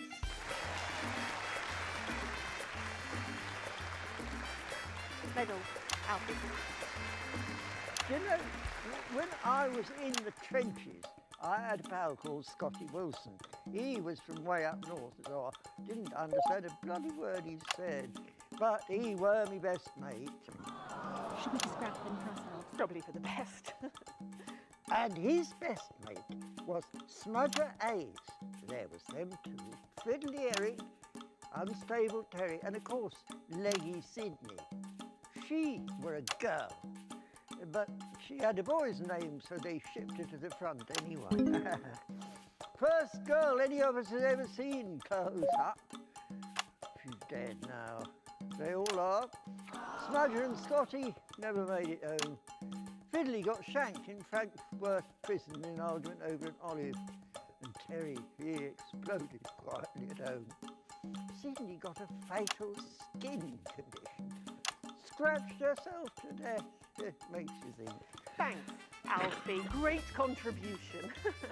So, Otho and Lobelia, a petting zoo. After we lost all our wealth, we discovered there were actually people who had never even owned a pony. I used to have 3. So we decided to do something about it. That's the type of people we are, you see. Advantage of a private education, probably. Well, I'm sure we can debate that all night, but there's no time. So, let's see what you've won. Yes, before we do, there's something I wanted to say to you. Oh, absolutely. Every citizen of the new future has my ear. When Advance came to power, you took all of our wealth. You took the shirts off of our backs. Quite literally, in my case, I used to collect shirts. You might as well have the rest of it, too. Oh, security! Oh God, not again. If I've said it once, I've said it 1,000 times. Bennies and the news are not good bedfellows. Keep those flappy bits off my channel, Alex. Inspector, and you are? Oh, no. Got to go. Oh. It isn't right and it isn't fair. You tell him, girl. That's my wife, you Missed know. it. Well, Oh, no, you don't. You can't mix pearls with swine. It isn't right. We used to have 3 horses, Fenton, DeFessel and Hungwell. And now what have we got? 2 mangy goats, 1 mongrel dog called Kenneth, and a rooster that won't bloody shut up! Can we get this over quickly with, please? As the actress said to the bishop. Oh, here we go again. Hello, Alfie Tadge-Badger. Pleased to meet you. Looking at Junkie Carter's down at pleasure. Stop them! Oh, don't worry, love. I'll protect you. Oh, oh, oh, oh, oh. You better blow my waddy nose. You know, this reminds me of when I was in my 20s and we go to the promenade at Shining on Sea and watch all the pretty girls on the beach. Everything was black and white then, of course. course. We visit the Penny Arcade and try to win a block of lard to take home for the family. You couldn't buy lard in those days. You had to win it. Oh, it was so simple back then. I'm not supposed to show that. Boys were Okay. boys, girls were girls. Everyone else was recruited by the circuses. There were loads of them, you see, circuses, with their big tents and their candy floss. You'd hear the music, the pipe organ, drifting over the nearby fields. My mum used I guess to the call it 10 second doesn't really matter right now. in the world. This was before she lost her hearing after giving a particularly loud round of applause. It does matter, see? Go to the circus. What's that, Alfie? The circus. Oh, never mind. Yeah, just a tea, pet. Well, that was an unexpected dose of naked nostalgia. Some people simply can't let go of the past. That's why I look in joy and fervent admiration at the younger generation. So cohesive, such a team. And with fertility falling throughout the territories, we should value our fabulous new generation now more than ever. Our final winner tonight is a go-getter who really went and got 'em, helping to root out more than 170 Disrupt collaborators in his own neighbourhood. Since then, he's gone on to be a senior cohesion cadet leader and organised all of the entertainment at last year's Camp Cooperation. Our final winner tonight, Edwin Neverlay. Okay. Now her son. Oh, Alfie You should be in a transition centre, you old nonk. A nonk isn't a curse It's an word. absolute pleasure to finally meet you. We're very similar, in my opinion. Well, I've never been much of a role model. Nonsense, Prime Minister. You have saved this country. You have fought enemies, foreign and domestic, with an iron fist. As with my own tiny fists have I. Well, let's open the envelope and find out what you've won. Maybe it'll be a fist enlargement.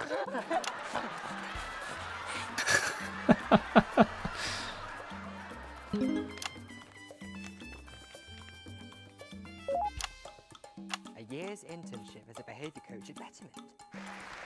Just Let's show the fools where they went wrong, eh? Well, actually, Betterment is about rehabilitation, Edwin. Absolutely. And if they don't reintegrate, we retaliate. Just like you did on Liberation Night. Thank you for this award, and stay vigilant. Report the non-cohesives. Be a team player. Am I on Disrupt or Advance's side? I'm on Disrupt side. Hopefully, things will be a lot more normal. Back to you, Megan. Prime Minister Salisbury there at a highly eventful team awards ceremony. Any thoughts on this week's winners? Stay Stacey? The nurse was fucking scary, the pretees were saggy, and that little prick will never lose his virginity. Jesus censored. Succinctly put there, if a little profane. After the break, we'll be going live to a star-studded premiere. You won't believe who's on the red carpet tonight. Don't go anywhere. We'll be back after this. And we're out. Oh, Alex, one other... What's that? You're off already? I know you had to take the day off work for Junior, but... Oh, I see. No luck still with Theodore. I'm so sorry, darling. I'll speak to you later. Oh, Alex. Completely forgot what I was going to say. Blasted all. Still, I'm lucky to have them. Okay. The war has denied us the right to our children, even as they still refuse to feed their own. But they have underestimated us, for though they may have scarred our bodies, they will never damage our will or break our mutual bonds. Birth rates may be challenging, but happiness is everywhere. See? Satisfaction radiates. I think I made any mistakes, but okay. Is Jeremy alive? He was taken to like a detention facility. And then I think he was broken out. I don't know if he died or not. Stress, and we are healthier than ever. Our new future is secure. We are strong They do know together I have a Queen's as a degree in community, journalism. a team, safe from the divisive despots beyond our borders for whom cohesiveness is an alien concept. Every day, across these territories, neighbours support neighbours, and friends reach out to friends, strengthening and protecting each other through cooperation, Oh, through there unity. she is, and As just one. in time too. It's 10 Advance. seconds, everybody. Always. What have you been up to? Together. What's it to you? And we are going in 5, 4, 3. Welcome back. Stacey's still here. Wishing she wasn't. Thanks, Stacey. And in this segment, we're delighted to have sent Robin and Patrick to the movies. Yes, tonight is the world premiere of The Automated, starring Lawrence Blunderclatch and the late, great Helena Canterbury-Boatshoe. And all the stars are out tonight. We first covered this film almost 5 years ago, back when it was called The Medicated. Then, for mysterious reasons, the film was suddenly pulled the night before its release. Well, since then, executive producer George Focus has spent 5 long years polishing George the film Focus. and turning it into a special Of edition George Lucas. premiering tonight. With extensive state-of-the-art visual effects and a top-quality voice team, George says it's the movie he always wanted to make. Now, let's take a look at it.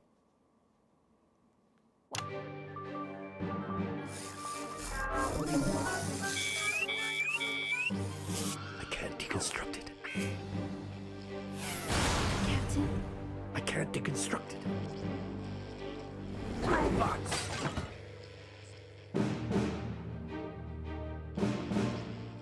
Is this a wig? You think I don't grow that? No, Dick, I'll kill you. Think of Saturn. There's something on your face, Chief Harrison! Sorry to watch the video for a second. I wish you were real, baby. Flesh and blood. Captain Quasar. But you're just ones and zeros, baby. If only I'd noticed. Captain Quasar. You rusted, but I didn't notice.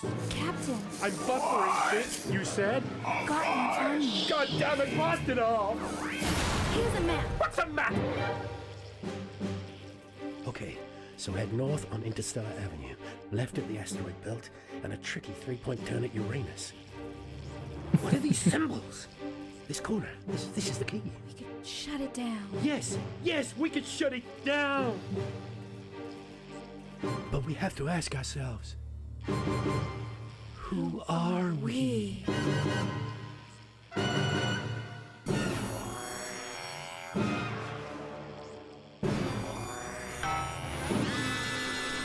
Thank you, Game Boss Nader. Appreciate that.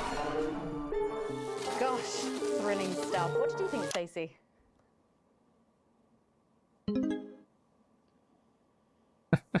The robots were alright, I guess. They certainly were. Let's go over to Robin Short now in Western Square, who I believe has got the star of the show. Robin. Right, you, show me. Yes, we are live from Western Square with a man who needs no introduction, Lawrence Blunderclatch. How has your evening been so far? Magical. Absolutely magical. My most dear friends all gathered here to celebrate my work. One really couldn't ask for much more, could one? Well, on that note, with award season just around the corner, are you hoping to add to your collection for a third time? Well, I really couldn't say. But if the association deigned to honour me for a fourth time, so be it. It's really not for me to say. But let's just say that I know of 3 little gold men who are getting rather lonely. Absolutely. Because I've won 3. And 3 little awards. And each more deserved than the last. Well, it's safe to say that your career has gone supersonic in the last couple of years. How's that been? Well, as I was saying to Stephen only yesterday, that's Stephen Spellman. The Stephen Spellman. Lovely chap. I mean, unbelievable mind. I said, Stephen, you know, this really has been quite the ride. Did you know what he said? He agreed with me. Wow. And what do you attribute your success to? Well, if we're talking actual numbers, I'd have to say 60% talent, 30% looks, and 10% passion, brackets general. Not to mention the incredible coverage on election night. That really was the start of it all. That and my own range of sick bags. Lawrence's Chundercatch. Wow. Who could forget? Well, it's been a delight talking to you, as always. Thank you so much. Well, Patrick Bannon should be with Lil C for a Still calling her Patrick Bannon now. Involve vomit. Patrick. Thank you, Robin. Let's hope not. Oh, this is the Miley Cyrus one. Billy Bob Jean Short. And surely you recognize my youngest, pop sensation, Lil D. Her Lil C covers album drops next week. Actually, we weren't expecting Lil C. Is she? She's around. She's A lot of interference here, damn. She's put me in charge. Has she? Well, the courts have. They gave me stewardship over her estate, her finances, and her internal soul. Praise Craglar! Praise Craglar. Wow. But is she coming just because we've got some questions for her? Well, she might be along later, but as her legal and spiritual guardian, I'll be happy to answer all and any questions on her behalf. And Lil D, was it? Well, you look great. Oh, thank you. You know what? I feel great. Well, who are you wearing? I'm wearing Little C, and you could be too. Really? Little C's new line launches tonight. This is one of my favourite looks. It's called... Ah! Oh, what a unique name! Hard to spell, though. But of course, Lil C is basically fashion royalty now, with a veritable clothing empire to her name. Yeah, well, the label's gone from strength to strength since our initial TV launch on this very show, actually. Oh, yeah, that's right. So really, we have all you to thank for all this. You know, this hat cost more than my second jet. Feel that? Feel that? Yes, it's a nice hat. Person. And Forbes magazine has named me the youngest self-made success story ever. And do you have any advice for anyone wanting to follow in your footsteps? Absolutely. All you need to succeed on your own is your family's financial backing and pre-existing fame. It's not rocket science, people. Oh, well, but in sadder news, am I right that Lil C is going to be retiring from music? Yeah, I'm afraid so. I'm sure you can imagine. At 25, she's far too old for pop music now. She can't keep up with these young stars.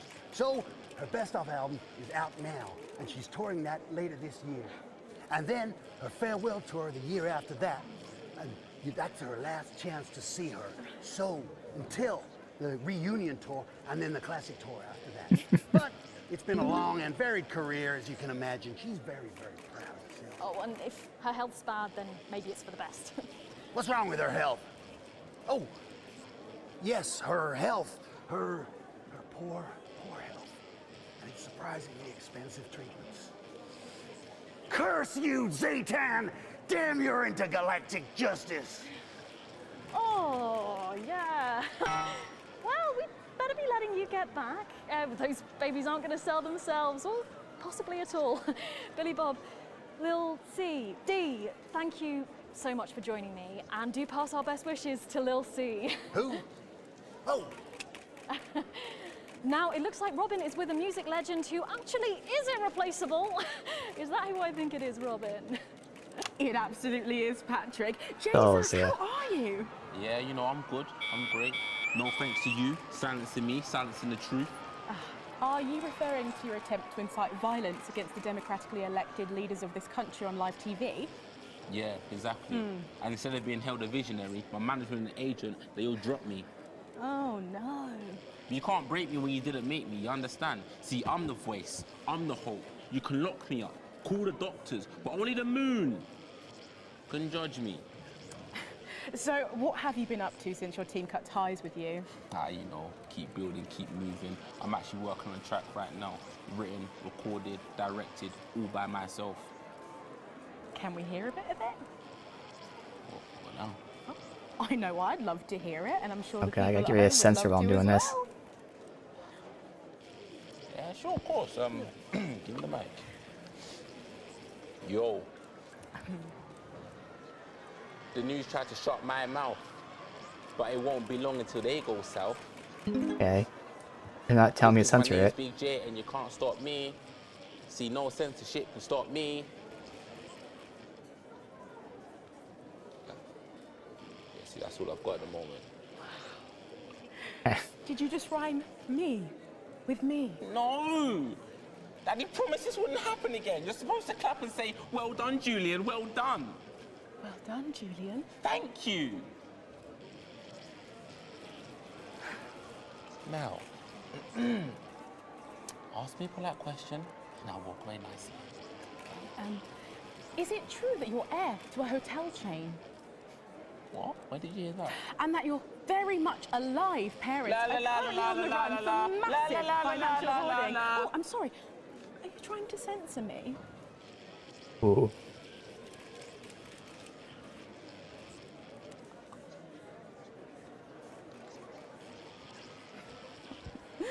Oh, Jay's us there, who really does seem to be going from strength to something. There are just so many stars here tonight, Megan. Imagine It BBC really doing is this. the who's who of whatever here. I'm going to see if I can grab a moment with someone rather special. I hope you're not too jealous, Megan. Back to you.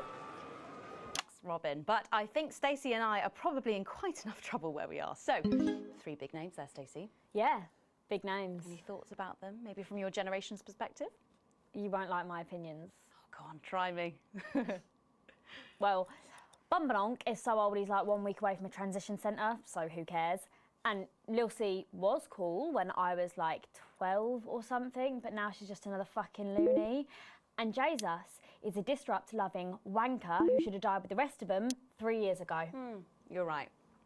You agree with me? No, you're right, I don't like your opinions. But thankfully, we can go back to Patrick now, who has another familiar face to catch up with. Oh, Patrick!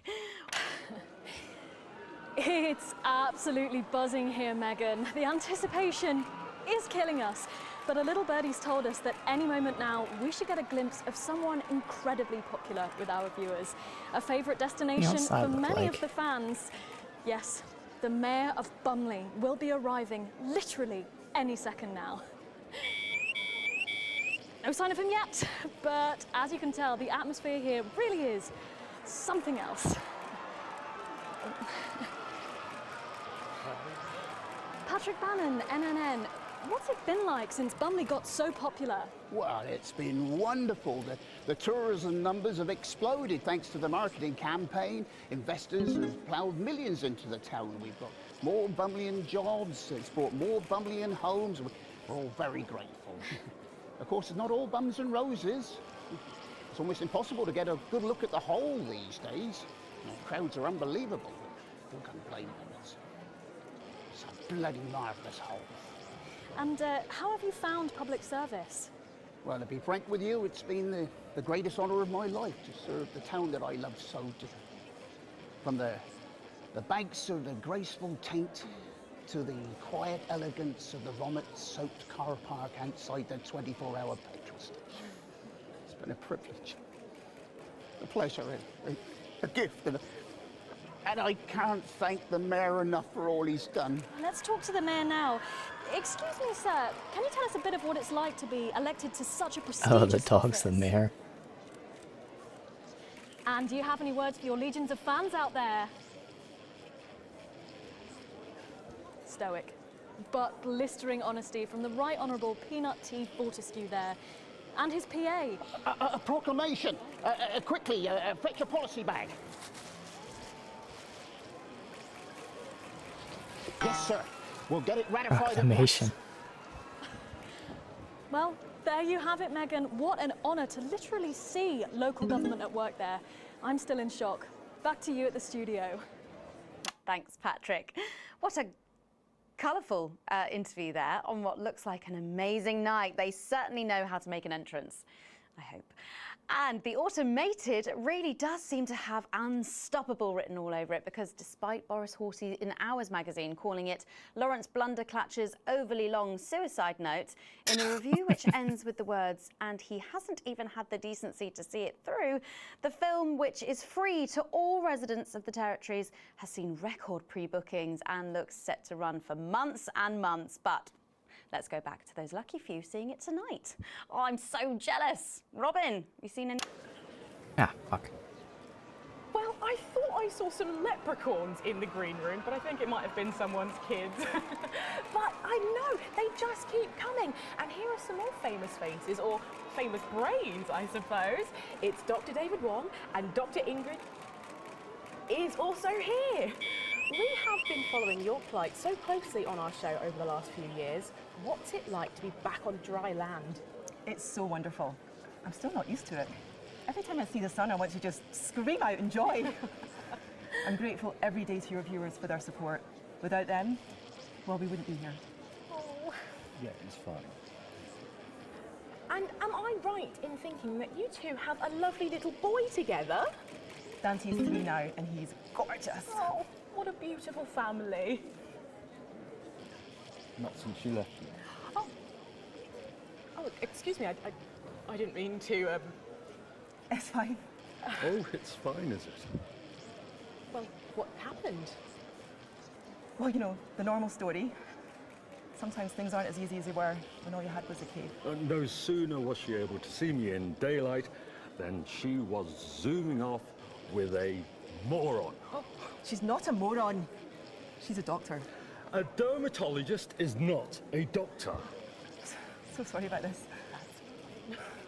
I'm sure she's got lovely skin, but forgive me if I don't ask her to do a coronary artery bypass. If you carry on eating those pies, you might have to. Hello to be, Here we yeah, go good. again. Very good. We can't all afford as clean as hers, can we? At least she doesn't have a PhD in biomechanics. You take that back. Well, thanks to you both for pushing the boundaries of human knowledge. Arsehole. Crikey! Well, the movie's about to start, so Patrick and I are about to share a box of overpriced popcorn. Back to you, Megan. Thanks, Robin. Lucky you, and enjoy the movie. The Automated opens in cinemas across the territories this weekend. What a star-studded event, eh, Stacey? Who cares? No one goes to the cinema these days. Of course. We'll be back after these messages. I still go to the cinema. You should get yourself a video recorder, like the one at the home. A video recorder, it's just not the The same, is dreary it? days are Right, over. better. The No uneven uneven past trend, is far doing the behind right us. way. The territories are on the back expanding, road? with Doesn't that happen countries anymore? queuing to add their voices to the warm symphony of the new future. It's an nothing's wrong with exciting me. time, but there's Feeling one thing better? missing, and that's where you come in. Gotta get set up for Advance are heat calling rash. on talented, creative people from There he across is. the He was on a territories grinder. to submit their most Apparently it's stirring medicinal. creations Mine's as always entries in the United Territories Anthem Slam. Speaks. We're looking for a new song for the new future. Something that speaks from and to your hearts. An original really? composition of Oh, cooperation and cohesiveness. A song of solidarity for a steadfast society. We seem to be a bit No bunched up previous at the moment. songwriting experience is required. All you need to do is record or notate your Oh, here's anthem. Megan. and, if She's going to be possible, interviewing you. arrange it Hello. for a Hi. 39-piece chamber orchestra This is or Stacey. 44-voice choir. Well, Hello there, The entries will be judged by acclaimed Ronnie. composer Jonathan Wells. No, I'm sorry, but if we can't be polite, you're going to have to wait in the dressing room. The automated Whatever. Do you want to go and wait in the dressing room? space opera, parts 1, 2, and 5. So why not No, what? put on your composing trousers, sharpen your music stick, and have a go? You can grab the friendly 31-page entry form Sit up at your straight. nearest team offices. Advance. That's 10 because a seconds, mighty everybody. movement requires a mighty melody. What's that? What's that? 5, 4, 3. Welcome back. For our final segment tonight, Stacey and I are delighted to be joined by Heat Rash. Their new album, Girls and Why We Love Them All, comes out this weekend. So, let me see if I can get this right. It's Nolan, I write the songs. Ronnie. That's what it says on my tattoo. Oh, you've got a tattoo of your name on yourself. Okay. In case he forgets it. This raconteur, you must be Chinny. Why do they call you Chinny? It's because of this ugly old thing. I don't know what you mean. God, you're so fucking embarrassing. Dale. Crikey, Dale, you do not look old enough to be in a band. I get that a lot. I'm actually 23, the oldest one. I have a growth disorder. God, I'm so sorry. I didn't know that. It's so co-preety. He's only messing with you. He's actually 58. Okay, right, I see. You're going to be a handful, aren't you, boys? Mum. And you must be TP. What does TP stand for? Tiny prick. It stands for team player. I see. How long have you had that nickname? Ever since Nolan decided Terry Prodnos was a shit name for a member of a boy band. No co, Ronnie. Yeah, no co, Ronnie. Sorry, what does no-co mean? It's the opposite of SoCo. Fuck's sake. SoCo. Yeah. So cohesive. You pretees say cool. Right, okay. Thank you, Stacey. Sorry about her. Not your fault. She's uneven. So, you guys met through a popular show on one of our rival channels, didn't you? Yeah, Team Players with a Z. So, how did that work then? Well, actually, Dale and I knew each other from school. We were actually classmates. And Fuck's sake, Nolan, mate. Give someone else a chance. We all went on Team Players. We all auditioned. The judges put us into bands. And, yeah, we went to their houses and they just put us into bands. It's an example of how we're greater than the sum of our parts when we work in harmony. And occasionally singing it. So every week on the show, they get these bands and they give them a song that the producer just found from under the bin somewhere. Actually, I write the songs. And the public would phone in and decide which song they like best. Right, and then the losers would be eliminated. Yeah? Mum. What? No co. Pretty. So no co. The band who get the most approval get to play their song again. Sure. So what happens to the losers then? Mum. What do I keep doing wrong? We don't use the L word anymore. What do you mean losers? Would you please stop saying that? That word is a pejorative. It's a word designed to diminish. At Go-Getters, I learned very early that we only win when everybody wins. But, sorry, that's not real life, is it? That's just sports board, no? Thought you were SoCo. Yeah, I am so good. Nah, you're a shrinker. Can't be friends with shrinkers. She doesn't know what you're talking about. She doesn't understand. So I do understand, actually, Stacey. What's a shrinker? Well, a shrinker. What's is... a preety, Mum? Well, I think it means someone who's older, doesn't it? Pre-territories. It's someone who turned 18 before the new future. We call you pretees. Uneven. Mimis. Nonks. It's not her fault she's old. She can't help it. I'm not that old. I'm trying to help you here. I don't think I need your help. See? Total Mimi. Is that so? Yes, obviously.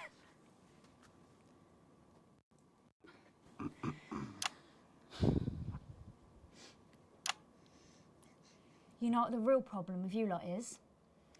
You just can't get over the fact that your beloved Disrupt are gone and you just don't fit in anymore. But the truth is, Disrupt were violent, no-co pricks being led by a fucking psycho. I'm glad they lost, and you should be too. Listen, not everyone over 30 supported Disrupt, Stacey. Not everyone, no, but one fuck-off lot of you did. SoCo, Stacey. Soko. We've all learned maybe a little bit more than we expected to there. I'm genuinely delighted to have met Heat Rash. And before we end the show tonight, I think you're going to sing for us, aren't you? Yes, that's right. We're going to sing a song from Girls and Why We Love Them All called Pieces of My Heart, which is about a real relationship I had with an actual girl. Oh, Nolan, give it a rest, mate. No one cares. Come on, let's get on these stools, lads. Right.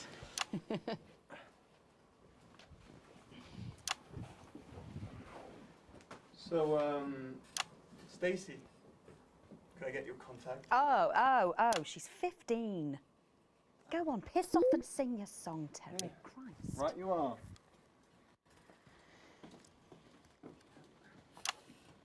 So, here they are with their latest single, Pieces of My Heart. Are you excited, Stacey? Not for me, no. I only listen to blip music and a bit of jizzcore. Pop music is... Ah, yes, I know I meant to mention this earlier. Apparently, these newfangled boy bands change singer all the bloody time. Try and follow along, eh? Keep the shot on whoever is currently singing the lead vocal.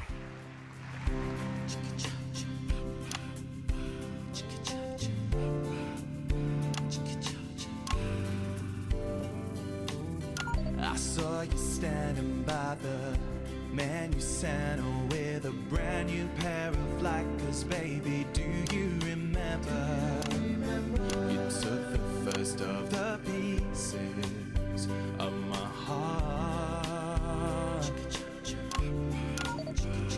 You wandered into a bush and grabbed a vodka instead. Took our assets and our wealth and drew them out of the bag. I gave you little pieces of my heart. I didn't know two hearts could ever feel like this, girl. It's like you were custom made for me by Remington Smith. I take all of the loves that didn't last and leave them in the uneven past. Share the new future as my bride. You snatch me inside. There's no need to hide all the times that you cried. As my old man used to say, you blow me away. I just want you to stay. I don't want you to pay. You make me crazier than Neil today. On Liberation Night, girl, I was sitting beside you. Yeah, the musical segments are always hilarious. Hey Chris, welcome dude. Yeah, Twitch is acting up. I know YouTube was acting up for me the other day too. Yeah, this is a goofy little game where you're controlling like a news program director.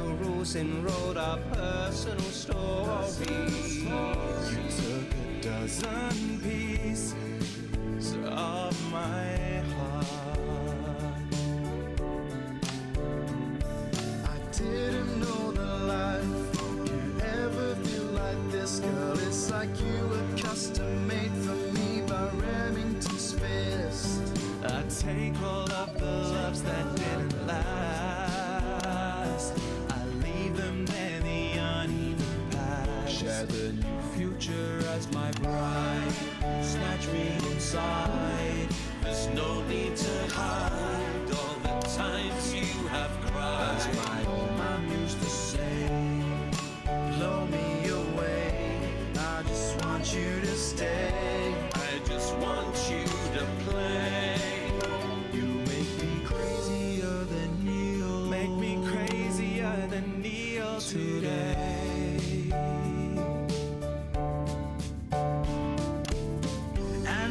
Staring at your membership card. There's your picture beaming brighter than a handful of flaws. I'm trying to find the pieces of my heart and leave them in the uneven parts. Share the new future as my bride.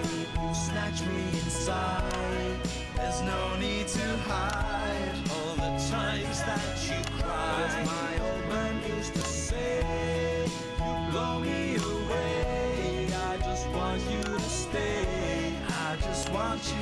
flame.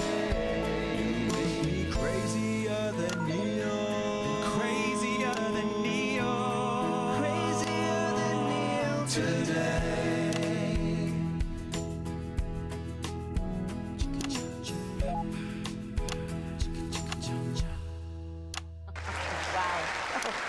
Fantastic, thank you. All right. Thank you, everyone. Like any reaction other than beginning and end. Best of luck. Thank you for coming in. Now it's almost time for final thoughts tonight. And I've actually asked Stacey to write a few, and they're just being programmed Oh, God. onto the auto cue now. Now, I have no idea what she's going to say. So, fingers on that bleep button in the broadcast Yes, it room, is. just in case. Take it away, Stacey. My name is Stacey. I guess you know that by now. Ah, fuck. Don't know why I put that in there. Anyway. I don't watch the news. There's no need. You hear all the important stuff from your mates, so I don't know what's considered important anymore. But I'm pretty sure that it's not rehashed movies and fucking boy bands, so... Okay, good. Anyway. Stuff wasn't moving when she cursed. I'm going to talk about what's important to me. When Advance were first elected 6 years ago, I was 9 and in a home. Not a family home like you call a home. This was a state children's home. It was fucking awful, actually. It was like a Charles Dickens book. The roof leaked and the walls were damp some mornings. The food was bad. Drugs and alcohol were everywhere. No one cared. You had to watch your back all the time because there weren't enough staff to manage us. And yes, as you'd imagine, there was a lot of... Some bad stuff went down there with some of the staff, okay? Not all of them, but the others knew, and they didn't stop it. And then Advance won the election. And like a miracle, things started to change. They got better. They had nicer food. The home was not just repaired, but redecorated and kitted out with books and sports stuff and musical instruments and video games. Most of the staff were fired, and the new ones, which there were more of, spent time talking and working with the bullies. And you know what? A second miracle. It worked. The bullying stopped. Life, my life, got better. Because finally, there was enough money to do the good things, and Advance had the guts to do it. I joined Go-Getters, and on Liberation Night, that gave me a group of friends that I could talk with when the bombs went off and the power went out. Another miracle. I wasn't alone anymore. And that was the night I finally understood the importance of being in a team. So here's my final thought. I know the people who were doing better under the old system long to go back. You say, we were freer, but what you mean is, we were richer. But for every one of you, there is 100 of me. And even now, after all you've had taken away, you are still doing better than I am, than I likely ever will. You still have homes of your own and families of your own who love you. And I'll never have that. So maybe you should stop looking for the worst interpretation of everything this amazing government does and realise it's not for you. It's for the millions like me. And you can cry and bleat all you want, but you're never going to get your money back because it's already been spent on miracles. Oh, hey. Stand by. Oh, shit. Stand by. Let's keep making tomorrow better. And we're out. Okay. Is that all right? Yes. Yes, that was more than all right. Nicely done. I think you might have actually given them something to think about. So I guess you're going to be taking me back to the home now then? I was thinking we could go out somewhere and, I don't know, have a meal, talk about our options, if that's okay. Of course, Miss Wolf. Security. They're doing it. So they're always Oh, songs. There was a thing. Oh, is that Jeremy though? I heard about that. Everyone did. Are you here back there? Doesn't look cold enough. How well do you know your neighbor? How well do you know the people down D? How the fuck was that a D? Man. And some awful grades all of a sudden.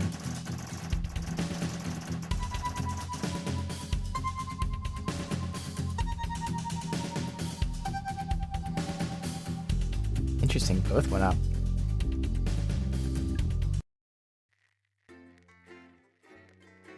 Alright.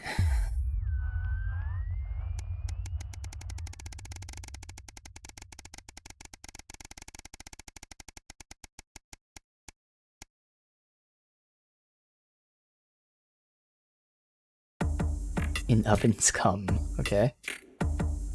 You once again find yourself sitting inside Boastman's office. Everything is pristine and orderly, just how the fastidious man likes, though it's rare for him to be. The door opens behind you, just as you start to imagine the reasons why. Alex, thank you for waiting.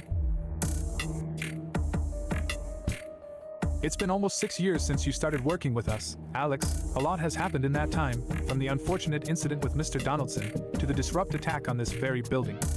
He pauses to look at you, you meet his gaze. Well, you've done some pretty good work in that time. I just wanted to say keep it up. But also that you'll need to work a bit harder if you want to go anywhere in Channel 1, Alex. I think I worked plenty hard already. Well, I'm your boss, Alex, and I'm telling you that you're not. Not if you actually want to progress here. But that's really up to you. Best you get back to work. I slash the dismissal and his voice is clear. So you head back to your studio and get back to work. Just how much more could you Ollie be doing? Yeah. What else do they want from me? Alright, another year later.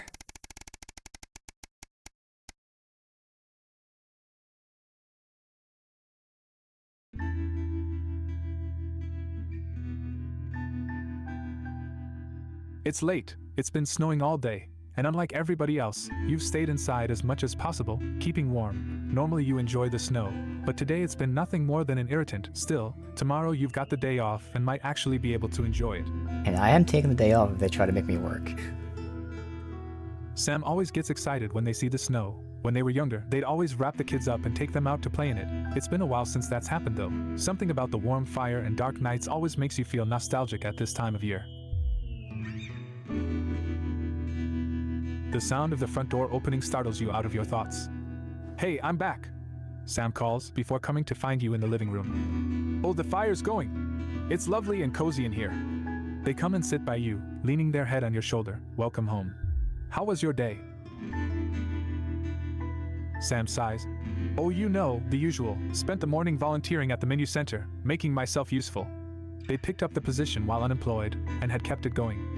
Then in the afternoon I went to see some friends from the old job. They're thinking of moving again, so we were looking at new places. What about you? Yeah, I'm good. Glad I've not got to work in that W. Weather. Well, tomorrow let's make a day of it. Go for a walk, maybe I'll even drag you up to the top of the hill with a sled, and we can race like the old days. I don't know. We're getting a bit old dash. You start to object, but Sam cuts you off. Oh, you're only saying that because you know I'll win. They give you a wink and a kiss before getting up and going to the kitchen, calling back over their shoulder. Loser pays for the cocoa. Well, you are very lucky to have Sam.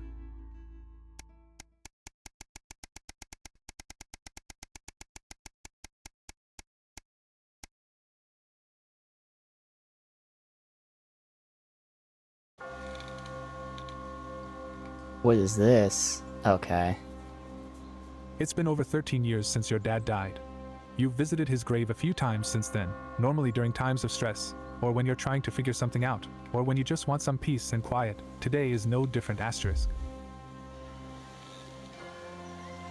You feel Sam's hand on your shoulder, giving you a reassuring squeeze. You're grateful that they're still here with you. Just having them by your side always seems to make things easier. The Kawaff raven catches your attention as it flies away. A parent should never have to bury their child, particularly Charlie, who never even had a chance to grow up. He had so much potential, so many dreams, so much he wanted to. It's not fair. If only you could change it. So they're both dead, although I still feel like the daughter, we haven't confirmed she's dead. I mean, it's been years, but she could have joined the resistance or something. But damn, he's dead. Susie, poor Susie, what you wouldn't give to have her back, even just to argue with. She just wanted to explore the world. So curious, so full of life, till Liberation Night. Everything changed then, so many lives, Dee. Your relationship with Chris has always been a bit up and down, but of late, you seem to actually be getting along. It makes a nice change, and has certainly made life easier with Sam. But that's family, you've got to take the good with the bad. She may be in an, albeit expensive, care home now, but it's still comforting to know your mother is around. Even if she barely recognizes you anymore, her presence is always reassuring. Wait, she's still You alive? can do with that now. I thought we put her in like that transition home because she was gonna die soon. You turn away and wander in the direction of the car. You can't control life. What happens, who lives and who dies. All you can do is keep going, and see what gets thrown at you. What is life, if not a series of little decisions that define us? And we'll never know which ones would take us one way, and which would bring us here.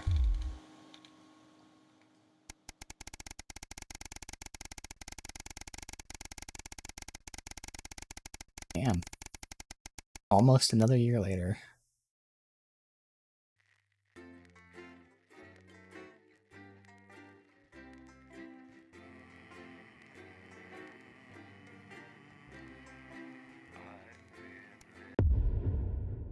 The finale.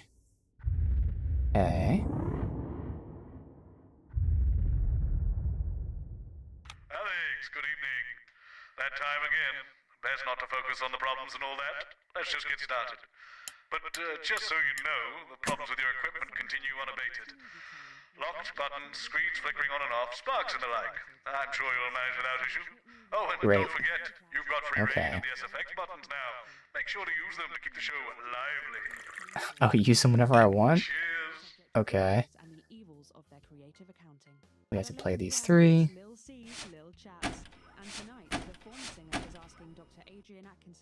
Alright, that's everything. What have you got me? Nothing, Colin. No, come on, seriously. Not even a cake. I'm sorry, no. Okay. I think this will be the Okay, here we go. Big smile. Yeah, there she I've is. actually gained a year. I celebrated 44 last year, but it's actually this year. She's Lil F now. Lil F's Lil Chats. 5, 4, 3.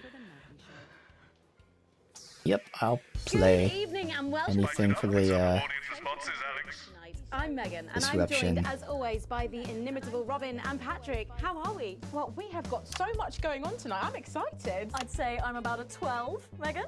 On the excitement scale? Yeah, exactly. We have got so much SoCo.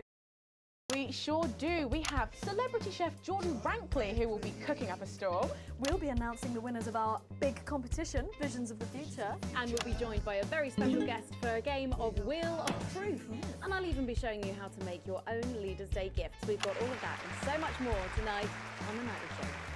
And Coming to you live from the channel.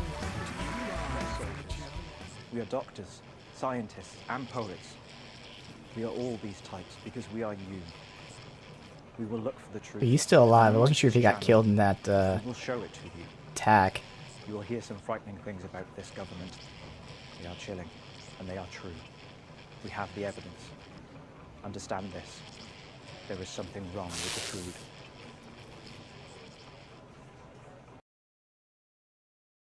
Right, let's have some applause on the way into the next section. Patrick and Rankley. But first, we know you love them, so Robin's going to give us an update on our lovely Nightly Show pets in Pet Corner. Fine, suit yourself.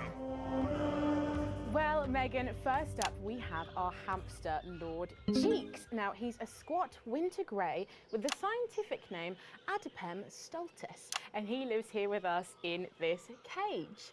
Hamsters love hoarding, and they actually have special pouches in their cheeks for storing food. He loves carrots, apples, and chewing tobacco. Now, hamsters are nocturnal, so we'll do our best not to wake him up. But let's just see if we can... Oh. Well, the door has been left open.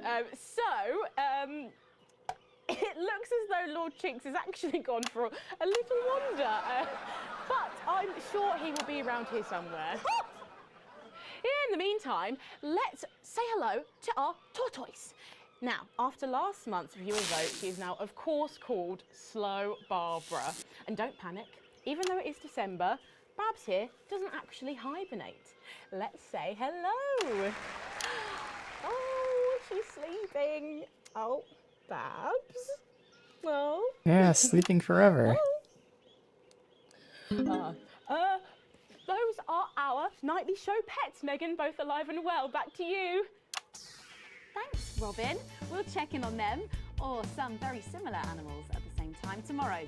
Now then, I hope you're hungry, because if not, you're about to be. Patrick Bannon is with Chef Jordan Rankley, and they're going to be showing us how to knock up a delicious apple pie. It's time to go into the kitchen. That's right, and I'm joined here by Chef Jordan Rankley. Welcome to the Nightly Show kitchen. How does it compare to the kitchens you're used to? I love the colours. It's vibrant, it's fresh. It's fun about all the arseholes. Yes? Sorry? What?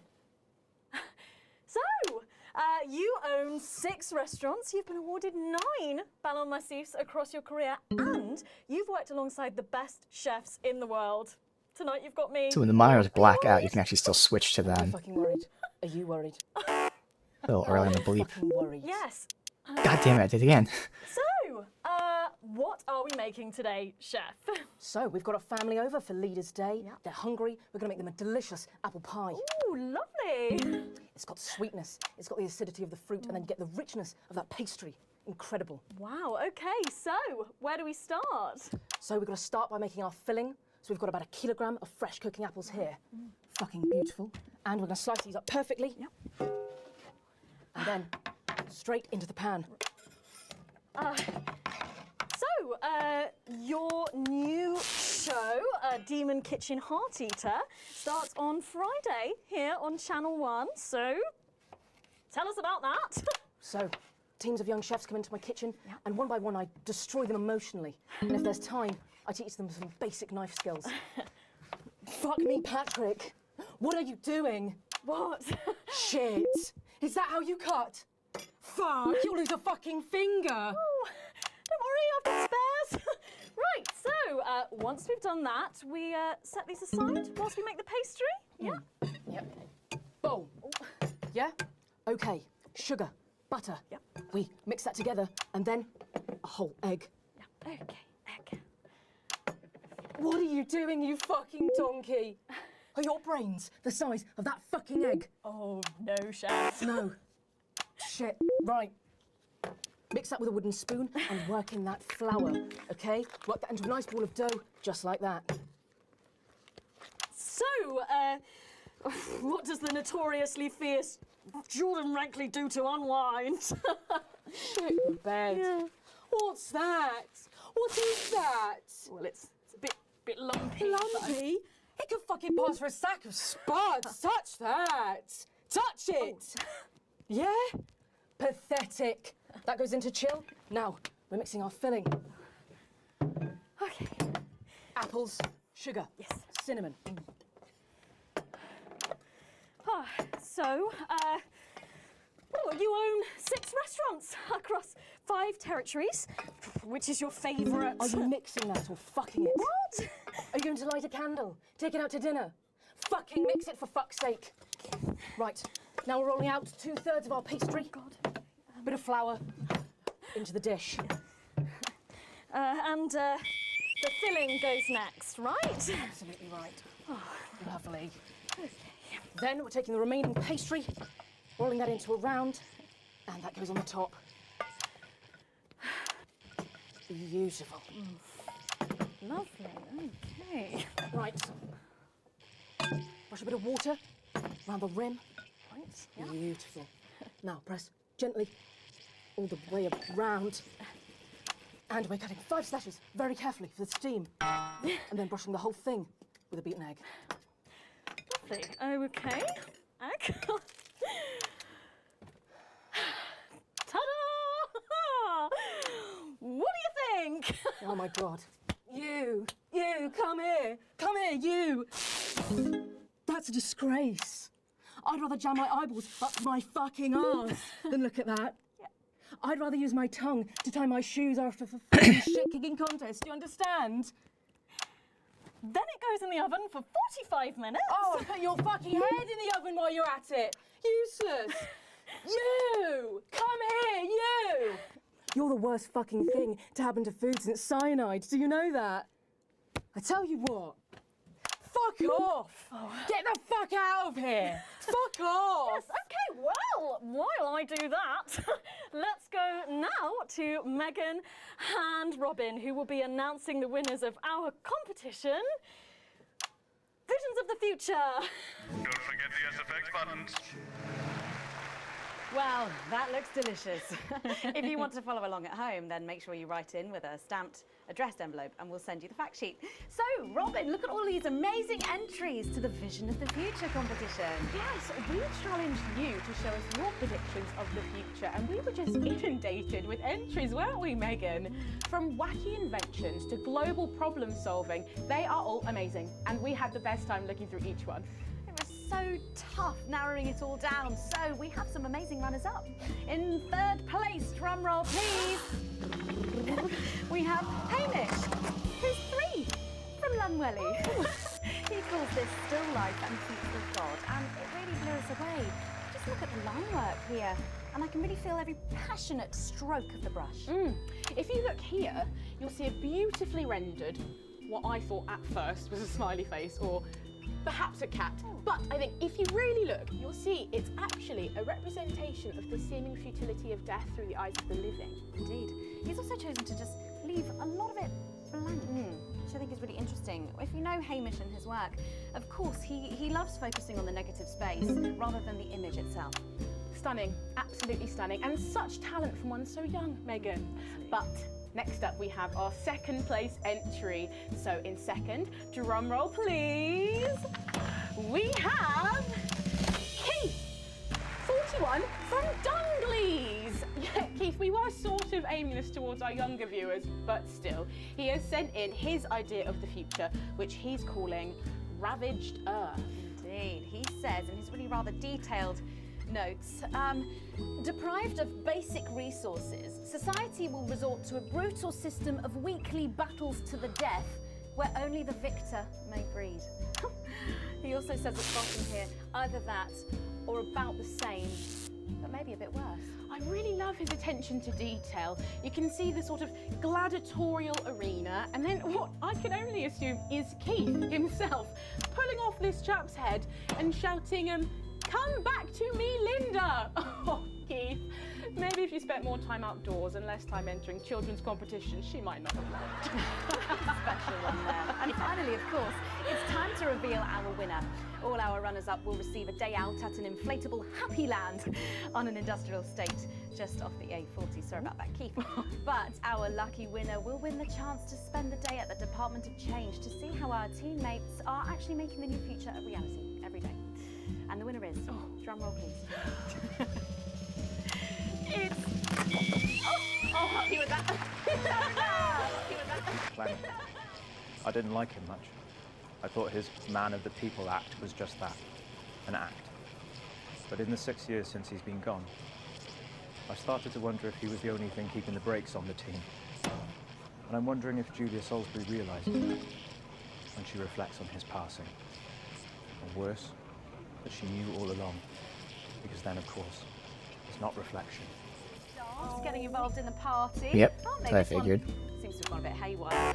In what I can only assume is an ominous sign of things to come. Lovely, Lola. Well, if our winners have inspired you to make some artwork of your own, do keep sending them in, and yours could be displayed in our gallery here. Well done again to everyone who took part. We're going to take a break now, but when we come back, we'll be playing the Wheel of Truth and making some lovely homemade gifts. Don't go away. We'll be back after this. Right. From what I can tell, the vision mix is getting even worse for wear, Alex. I expect things will be more challenging in this next segment, so be careful. Don't take any unnecessary risks. Not like what we're putting out actually matters anymore. The team has Unnecessary risks. Like a Gonna get shocked again or something? Who would seek to separate and destroy us. They think they can infiltrate us, Yee, that they can man, drive apart I've been our awful bonds of today. family, friendship and community. But we see them, moving among us, clear as day, sowing division, undermining our lives and threatening our achievements. They use freedom of speech to justify their discriminations. They use tradition and history to justify their need to oppress. They want more than their fair share. They put themselves before the team. In a disrupt world, they would decide what women do with their bodies. They would decide what kinds of relationships are natural. They would exploit the vulnerable for personal gain. And they would eradicate betterment in exchange for a noose. They see themselves and their narrow view of life as the default, as the status quo, predetermined and inevitable. It's her. It's a They revolution. would see themselves at the top of a hierarchy built to enrich, empower and protect their horde, carried on the backs of the poor, of the different, of us. I just want to say grandma. But we are a team, Yes, grandmother's arsehole. and we Much better. say no. It is our duty to This protect one's our probably community. centered a little bit better. Report your disrupted neighbours immediately. And they're already on their way. Advance. Strong together. That one? Laughing, and we're going in 5, 4, 3. A bit more audience reaction would be nice, Alex. I'm sorry, we were just saying we can't wait to taste Patrick's pie. Oh, I don't know, I think I could wait. Well, here it is, fresh out the oven. Ah.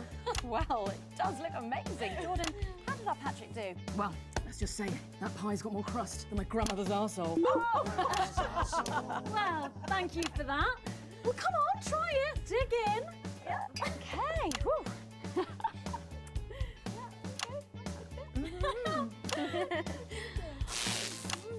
Oh my God. Oh Lord. And a little glass of comfort for Robert, I think.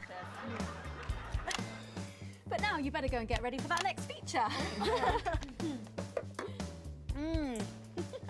Every night we play a game of Wheel of Truth with our celebrity guests.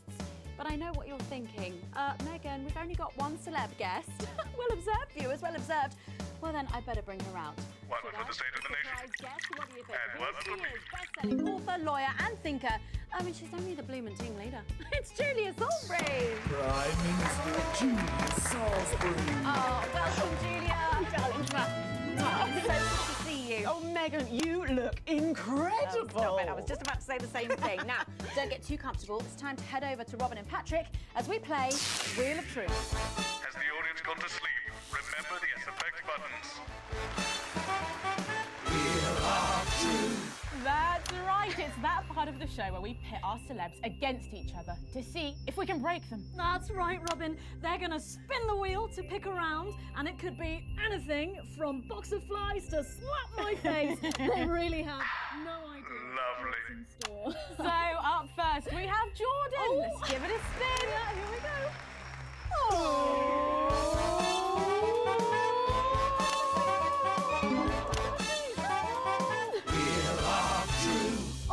Okay, let's see what you've landed on. Okay, it's fact or fib. Jordan, is it true that you've been known to order takeaway for a dinner party and pass it off as your own cooking? Just one fucking time. One time. Well, I think if that pie was anything to go by, you did them a favour. Oh, not so fast there, Julia. Fact or fib? We've heard you've got a very interesting way of saving time during the laundry. Oh my God! Go on, why don't you tell us about it? You absolutely no. I can't. Okay, so don't judge me.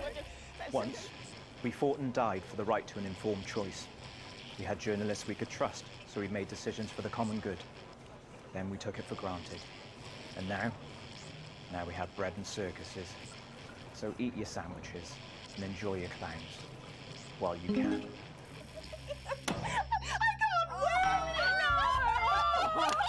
No!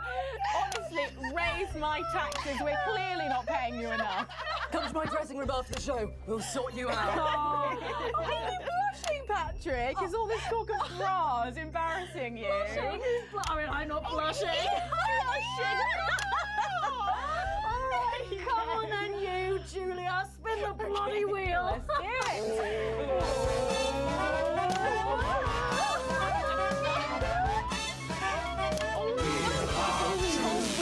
Okay, here we go. Oh, it's Guess That Face. I'm going to show you a picture and you simply have to guess that face. Okay, you ready? Here we go. Julia. Oh, who's that? Oh my God! Is that you? Yes! Look, it was a very difficult time fashion-wise. That hairdo is fucking hilarious. No, don't. I think it's sweet. The mullet is as popular now as it's ever been. Oh, well, don't get too ahead of yourself there. Jordan, who is this? Does that look familiar at all? Wow! Well, I'm glad I was getting fashion advice from someone who managed to make 7 look like 85. Just what the I don't even hear a curse anywhere. Right. We've got to move on. He talked over as soon as it happened. Let's have another spin. Okay, here we go.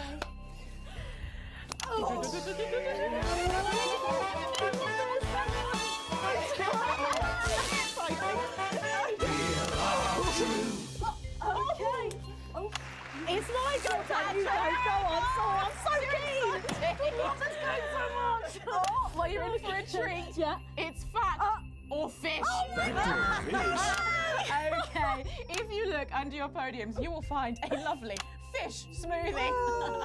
Now, I'm going to ask you both a question, and all you have to do is answer it honestly, or else you'll have to drink the smoothie. Okay?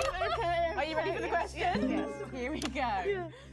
Which of your esteemed hosts is the more talented one? Oh, what a cop-out. How is it? How is it? Fucking neutral. Oh, we made it extra fishy. I need my fucking mouth.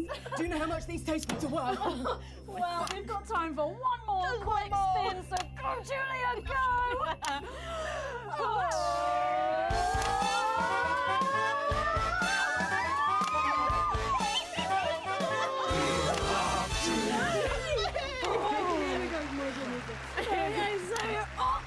Julia, take a look in that box under your desk there.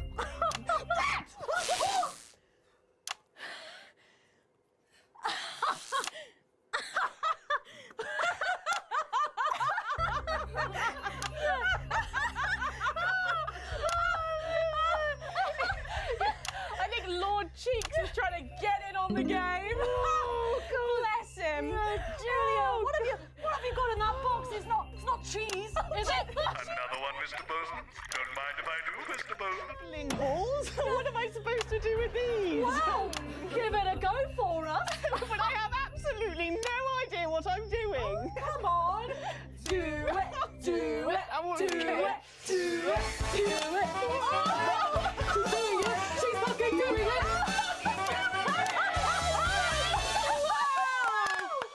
Wow, that was so impressive. I have to say, unexpected. Wow, gosh, that was our game of Wheel of Truth, and my God, wasn't that fun? Okay. That hit the spot.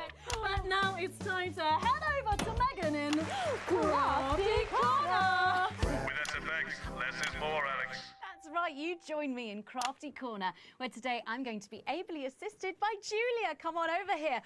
Goodness me, I don't know how you're keeping your dinner down. I can still smell that fish.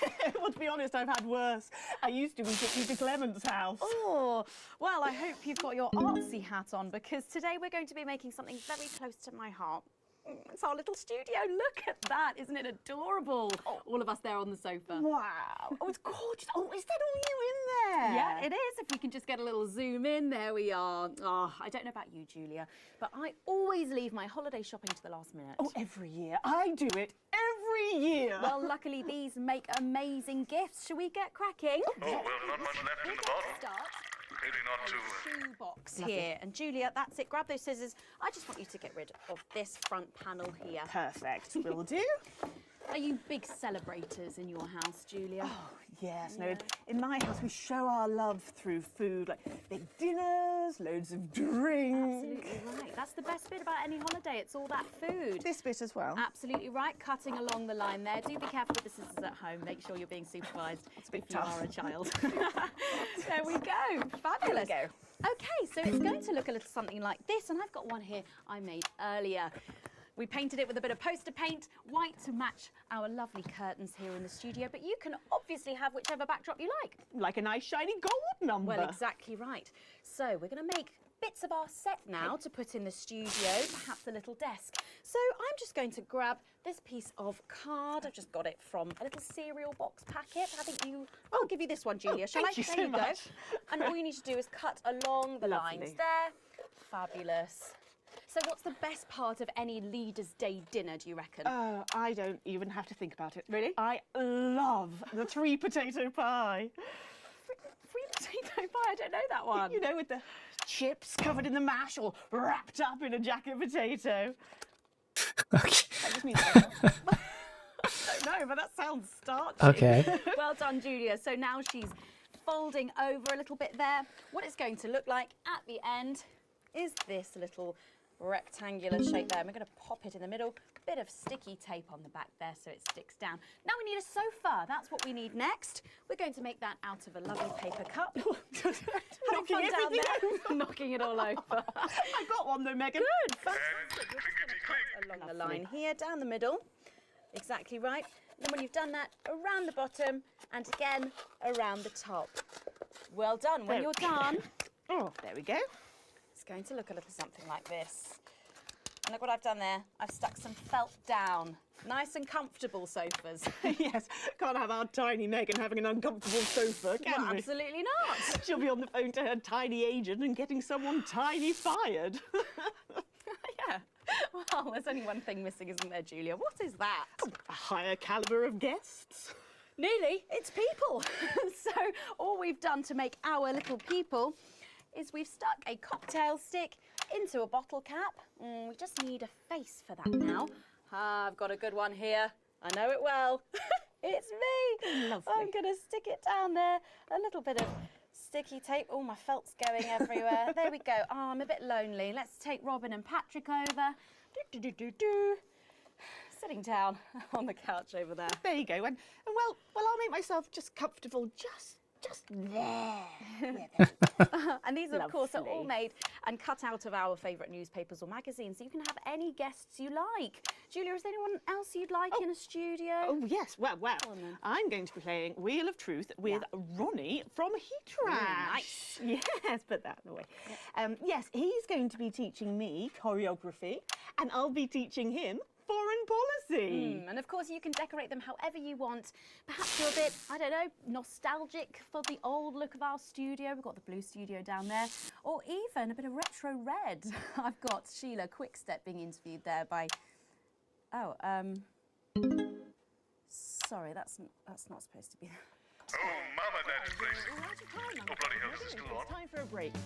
When we come back, I'll be on the couch of chat talking to some of you. Uh-oh. I just cannot wait. We'll be back after these messages. Why do we bother, Alex? What's the point? It's not like this is even close to journalism anymore. I'm Dahlia How did I let it get this far? Starting off here in Territory 1, make sure you wrap up warm because we've got lows of 5 or 6 degrees. But as we head towards Leaders' Day later in the week, there's a 100% chance of festivity, as we saw 42 births today, a daily record of 4% fertility. Possibly. We're back. Dwarfed, however, by a massive 9% fertility rate here in Territory 2, who saw an unbelievable 191 births today. Though a nasty cold snap brings bitter winds overnight, So not all sunshine and rainbows. No rainbows in sight over territories 3 and 4, as a Category 2 storm warning means we advise our residents to spend their leaders' weekend indoors. Though we're sure the happy parents of the 12 new children in Territory 3 will be thanking their lucky stars for an excuse to stay home. Though, of course, nothing to do with stars, more of a hot air, cold air thing. All right. Next, this front of warm smiles heads across Territory 5, who are still under a blanket of snow. That is not a thing. Surely there'll be celebratory snowmen there tonight, as they also hit an impressive fertility peak of 23 new arrivals. Crikey. Everybody And okay in finally, here? An honourable mention to our team members of T7, with a stunning result showing 146 births You might hear some and noises, clear but blue nothing to be concerned skies. about. The Though be services sure to know grit what your they're doing. driveways, as we will hit freezing temperatures overnight. Starts, okay? The show must go on and all that. And that's all for your daily forecast tonight. As always, we'll be bringing you a more specific rundown of the numbers in your area Tits later and this teeth evening armed as you and join ready. your regional news team in your territory. Best in the business, she is. In 5, 4, 3. Welcome back to the Nightly Show, where it's time for the Prime Minister to face the toughest critics in the territories. You lot out there. Call us on the usual numbers with your questions for the Prime Minister. First up, we have Humphrey from Hamble Bamblebury. Lovely place. I'm hoping to retire there. Oh, good choice. Are you there, Humphrey? Hello, Humphrey. We appear to have lost Humphrey.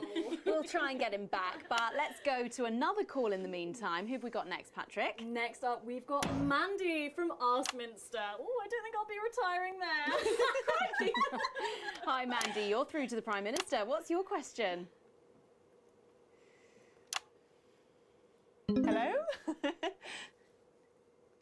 Mandy? What's going on, Jenny? Oh, we try not to talk to the crew. Jenny? The lines are down. Oh, well, call down to maintenance and get... We can't. All the lines are down. Well, apologies to our viewers at home. We seem to have a few technical gremlins making mischief behind the scenes. So while we're getting back up and running, Patrick has a couple of questions that were sent in by our viewers earlier this week. I do? It's your letters. Oh, yes. yes, no, of course I do. Well, our first question is from Patricia, who lives on Camera Avenue. And what she really wants to know... Lock the door! What? Lock the fucking Listen to the CCO! Seal the doors! You're Jenny, aren't you? Come here. Don't be afraid, Jenny. We're not here to hurt you. We're not here to hurt anyone if we don't have to. All I want you to do is to keep the show on the air. Do you understand? Just do your job and everything will be all right, okay? Don't be afraid, Jenny. You two, on your knees over there. Move! So, this is the famous couch of chat, eh? I don't answer questions at gunpoint, Mr. James. Oh. You're not at gunpoint, Prime Minister. They are. Oh, please don't kill me, please. Nevertheless, if you think I'm going to answer to you, then I'm afraid you don't have to answer to me, Julia. Are the doors locked and sealed? Yes, sir. No one's getting in or out. Good. Good. All clear. Good. Thank you. Yeah. Oh. Bam. Jeremy?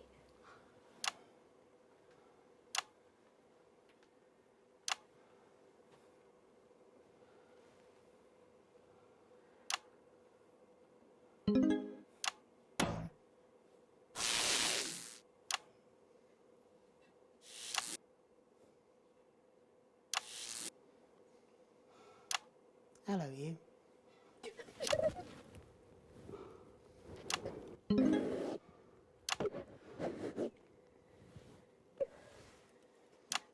Why didn't you make contact? We've only put you in their crosshairs. I'm sorry. You're a rotten, selfish bastard. Yes. Keep the show going for me. Of course. Let them go. She's smiling. There'll be no killing tonight.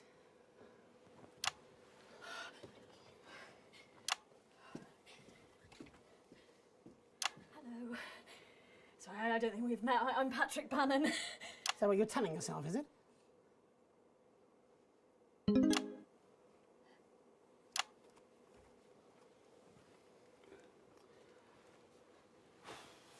Sorry for barging in. Hate what you've done with the place. Me too.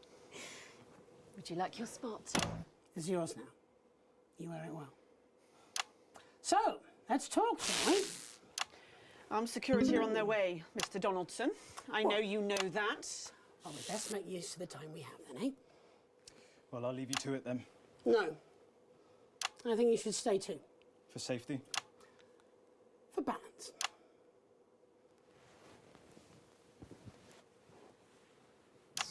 Good evening. I'm Jeremy Donaldson. Let's welcome back the National Nightly News. Tonight I'm joined by probably the two most influential people in the country, if not the continent. So let's see if we can't kick over a few rocks and see what's lurking underneath. Prime Minister, if I could turn to you first. I have nothing to hide. Except that which is already hidden. Prime Minister, what is norethindrone? I beg your pardon? Norethindrone. Yep, I got it. Control, among other things. If you haven't heard of that, perhaps you could enlighten us in regards to Agrobacterium tumefaciens. I have absolutely no idea what you're talking about, Mr. Donaldson. Well, Oh, actually, the blue stuff I don't want to censor.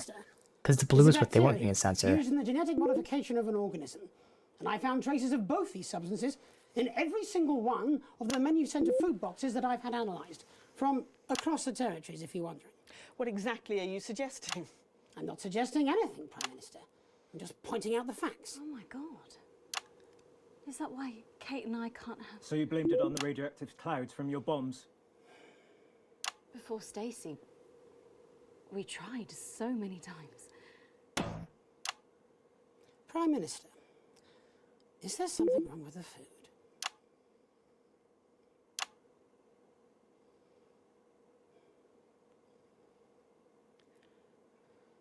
Fine. You want the truth? You think it'll help your viewers sleep at night? Well, here it is. 6 years ago, when we came to power, we got access to the real facts and figures.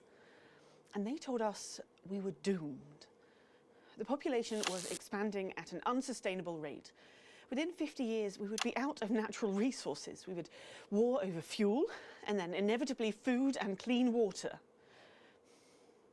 It was no exaggeration to say that we were facing extinction. It was supposed to be opt-out contraception, an end to unwanted children, a chance to rebalance, but something went wrong in the testing phase. Nature took over. I never wanted this. So you covered it up and blamed the sterility on the bombs? Oh, please don't lecture me on morality, Mr. James. Your hands are far too dirty for that. Disrupt only did what had to be done. Oh, orange is for disrupt. You'll just take us to an even more extreme version of where we were before. Your miserable policies will kill us all. I'm not the one who built the transition centres. No, you're from a time where people didn't even have the basic right to choose how and when to die. You turned children against their parents. We enabled young people to speak up about the abuse that they were facing. And guess what? Most of that abuse came from within their own families. Identity cards! Oh, grow up! Sterilised us against our will. I built a sustainable future. That's too much. That's not for you to choose. Well, if not me, then who? Who would choose it for themselves? And isn't that at the heart of all this? You don't trust us to choose. You think you know best, you know what's good for us, and if we disagree with you, then you'll send us to betterment. That's why there's no news anymore, because there's no choice, so there's no point. There should be elections. Elections have been suspended. Time to unsuspend them then. If you want to carry on, you'll need a mandate. We have people ready to stand against you in every territory. So, let's turn to you, Mr. James. Yes. I want to assure the public that though Disrupt are occasionally forced to violent means, we are not by nature a violent organisation. Jenny? Yes, Jeremy? Could you have this queued up for us, please? What's Jeremy. It'd be a pleasure. Oh, are we gonna out both of them? In a way. Mr. James, before you launch into your rather premature election campaign, I think it'd be useful for the viewers at home if you were to also answer a question or two. Of course. When we come to power, one of the first things we'll do is restore a free press. The truth is very important. No more hidden secrets. If you say so. From whom do you take your orders, by the way? I beg your pardon? Well, you're Disrupt's spokesman, but for whom do you speak? You know I can't tell you. It's too dangerous for me to say. Don't worry. I don't share those concerns. You see, I've met with them almost 5 years ago now, back when I was a news anchor. And I also met with them a week ago to discuss tonight's activity. I think they wanted to check that I'd stick with the script, which really shows how little they know me. So this time, I wore a hidden camera. Oh shit. Would you like to see a little... Why is she smirking? No, you can't. She'll have them arrested. They'll be dead by morning. Maybe that's why. Assessment. Fortunately, it's not up to me.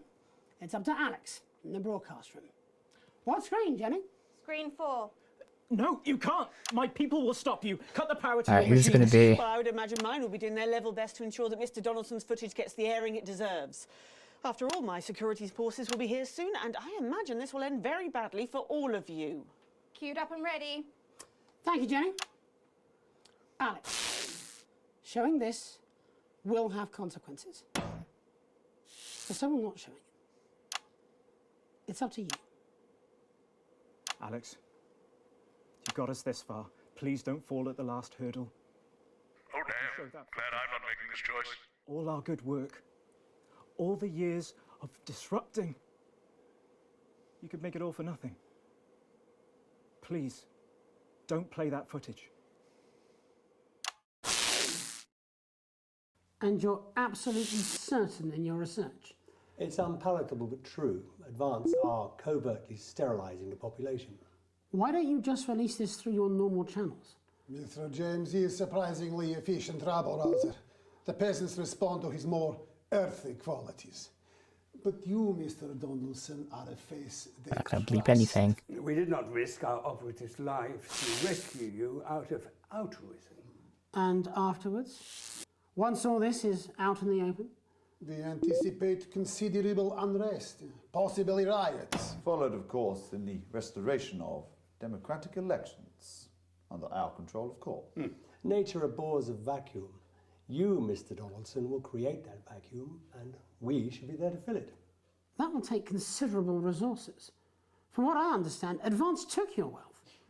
The visible billions, yes. Some markets still prosper. There will always be addicts. And those with carnal desires for livestock of all ages. A lucrative business indeed. And then there are the foreign powers, outside the territories. Those who fear to follow the fate of my glorious Erkistan. For them, no price is too high. Folks like us are always well-resourced. You need have no concern about that. We have the required funds to fight, to win. And once the fight is done, to make sure this aberrance is never seen again. A return to the natural order of things. The wheat rises to the top and the chaff is burned away. No more living side by side with ill-educated savages. Let the plebs pile up in the ghettos. Yeah. Strict order, an end to ungodly. Again, both sides are wrong. Including our Mr. James. It amazes me how he cannot hear the Damoclean sword as it dangles above his head. Oh, he's an ignorant bull. He sees only the red cape in front of him, never the hidden blade. And so it is with the low orders. They are lost in this new world. They will gladly walk back to Old One, and they will be ours again, as it should be. Excellent. Excellent. You set me up. No, Alan, you did that to yourself. Now do you understand what you're doing? Do you understand why we have to? Pathetic. Neither of you recognises your own reflection. How long, Jenny? For long, I imagine. For any of you. Security are outside. They've been here for 5 minutes, but they're not doing anything. Turns out there's a lot of them who wanted children. We're already a few minutes over, Megan, but with ratings like this, Bozeman's no fool. Do you want to take us out? It should be you. It should be both of us. You start. Before we go tonight, one final thought. There's so much to digest here. What's happened tonight in this political circus? The tent is collapsing and the ringmasters have lost their glitter. There will be elections. Soon, I'd imagine. You'll be able to choose. These two will run. A choice between a shit sandwich and a cold cup of soup. A circus of horrors. Two extremes, both offering their own form of misery. You can choose advance and be equal. In cages, like performing lions. Or disrupt and be free. To struggle and starve. Or you can do something different. You can run. You can stand. You can stop promoting the way things are and change it. You're good people, and you are sensible people. You know the difference between right and wrong. So stop whinging and do something. Take responsibility, because if you don't, it'll all be left to these clowns. And that's the worst circus of all. My name's Jeremy Dawson. And I'm Megan Wolf. Have a transformative night. And then make tomorrow better. And we're out. You're done. This programme, this channel, all No, of you. Julia, not them. We're done. They got us both. Your security team say they'll escort you when you're ready. We can call you a taxi, Alan. Where would I go? Wherever you want. And we get an ad playing her book right after this. Actually, perfect timing. Is that impossible, Mr. Donaldson? My bosses won't be pleased with you. Child sex traffickers and wannabe dictators are the natural enemies of the reporter. We should go and see Bozeman. We'll do it together. Yes. And then we'll burn this set. All right.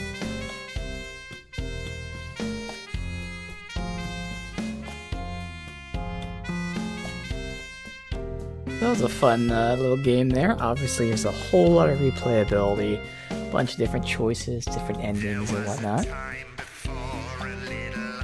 The music segments definitely were the best parts.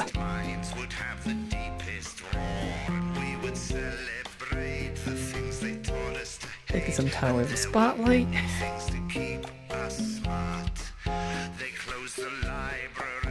Lil C. Released a new Sunny Canyon sex tape. That's not Lil C, is it? I thought Lil C was different. Okay. Low-hanging balls become this year's must-have genitalia.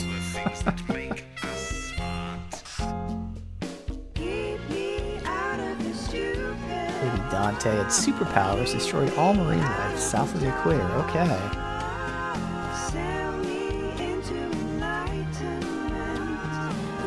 Yep.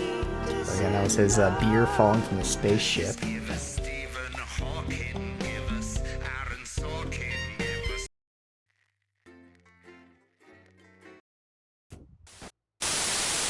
Good evening. I'm Jeremy Dawson. And I'm Megan Wolf. Our main stories tonight. The votes are in, and it's a decisive win for Accord. The new centralist party snatched victory from under the noses of the mainstream parties. Incoming Prime Minister Fatima Chowdhury called Accord's win proof that the major parties had lost the trust of the nation and signalled the end of extremist politics. Neither Advance nor Disrupt, who failed to garner even 10% of the vote between them, have released a statement. Later, we'll be looking in detail at the election results across the nation before Jeremy brings us a report on the recent unrest in Valdez. That's all coming up on tonight's National Nightly News. Alright, one of 14 epilogues. Again, there's a lot. You can keep replaying and have different choices and fun stuff. And it's really appreciated that you can go back and keep watching the segments since again as you're playing it. It's very hard to pay attention to what's being said and everything. So again, they put a lot of thought into such a, I'll call it a small game. You know what I mean when I say that. So there's a lot of thought and attention into mechanics and things like that. So yeah, fun time.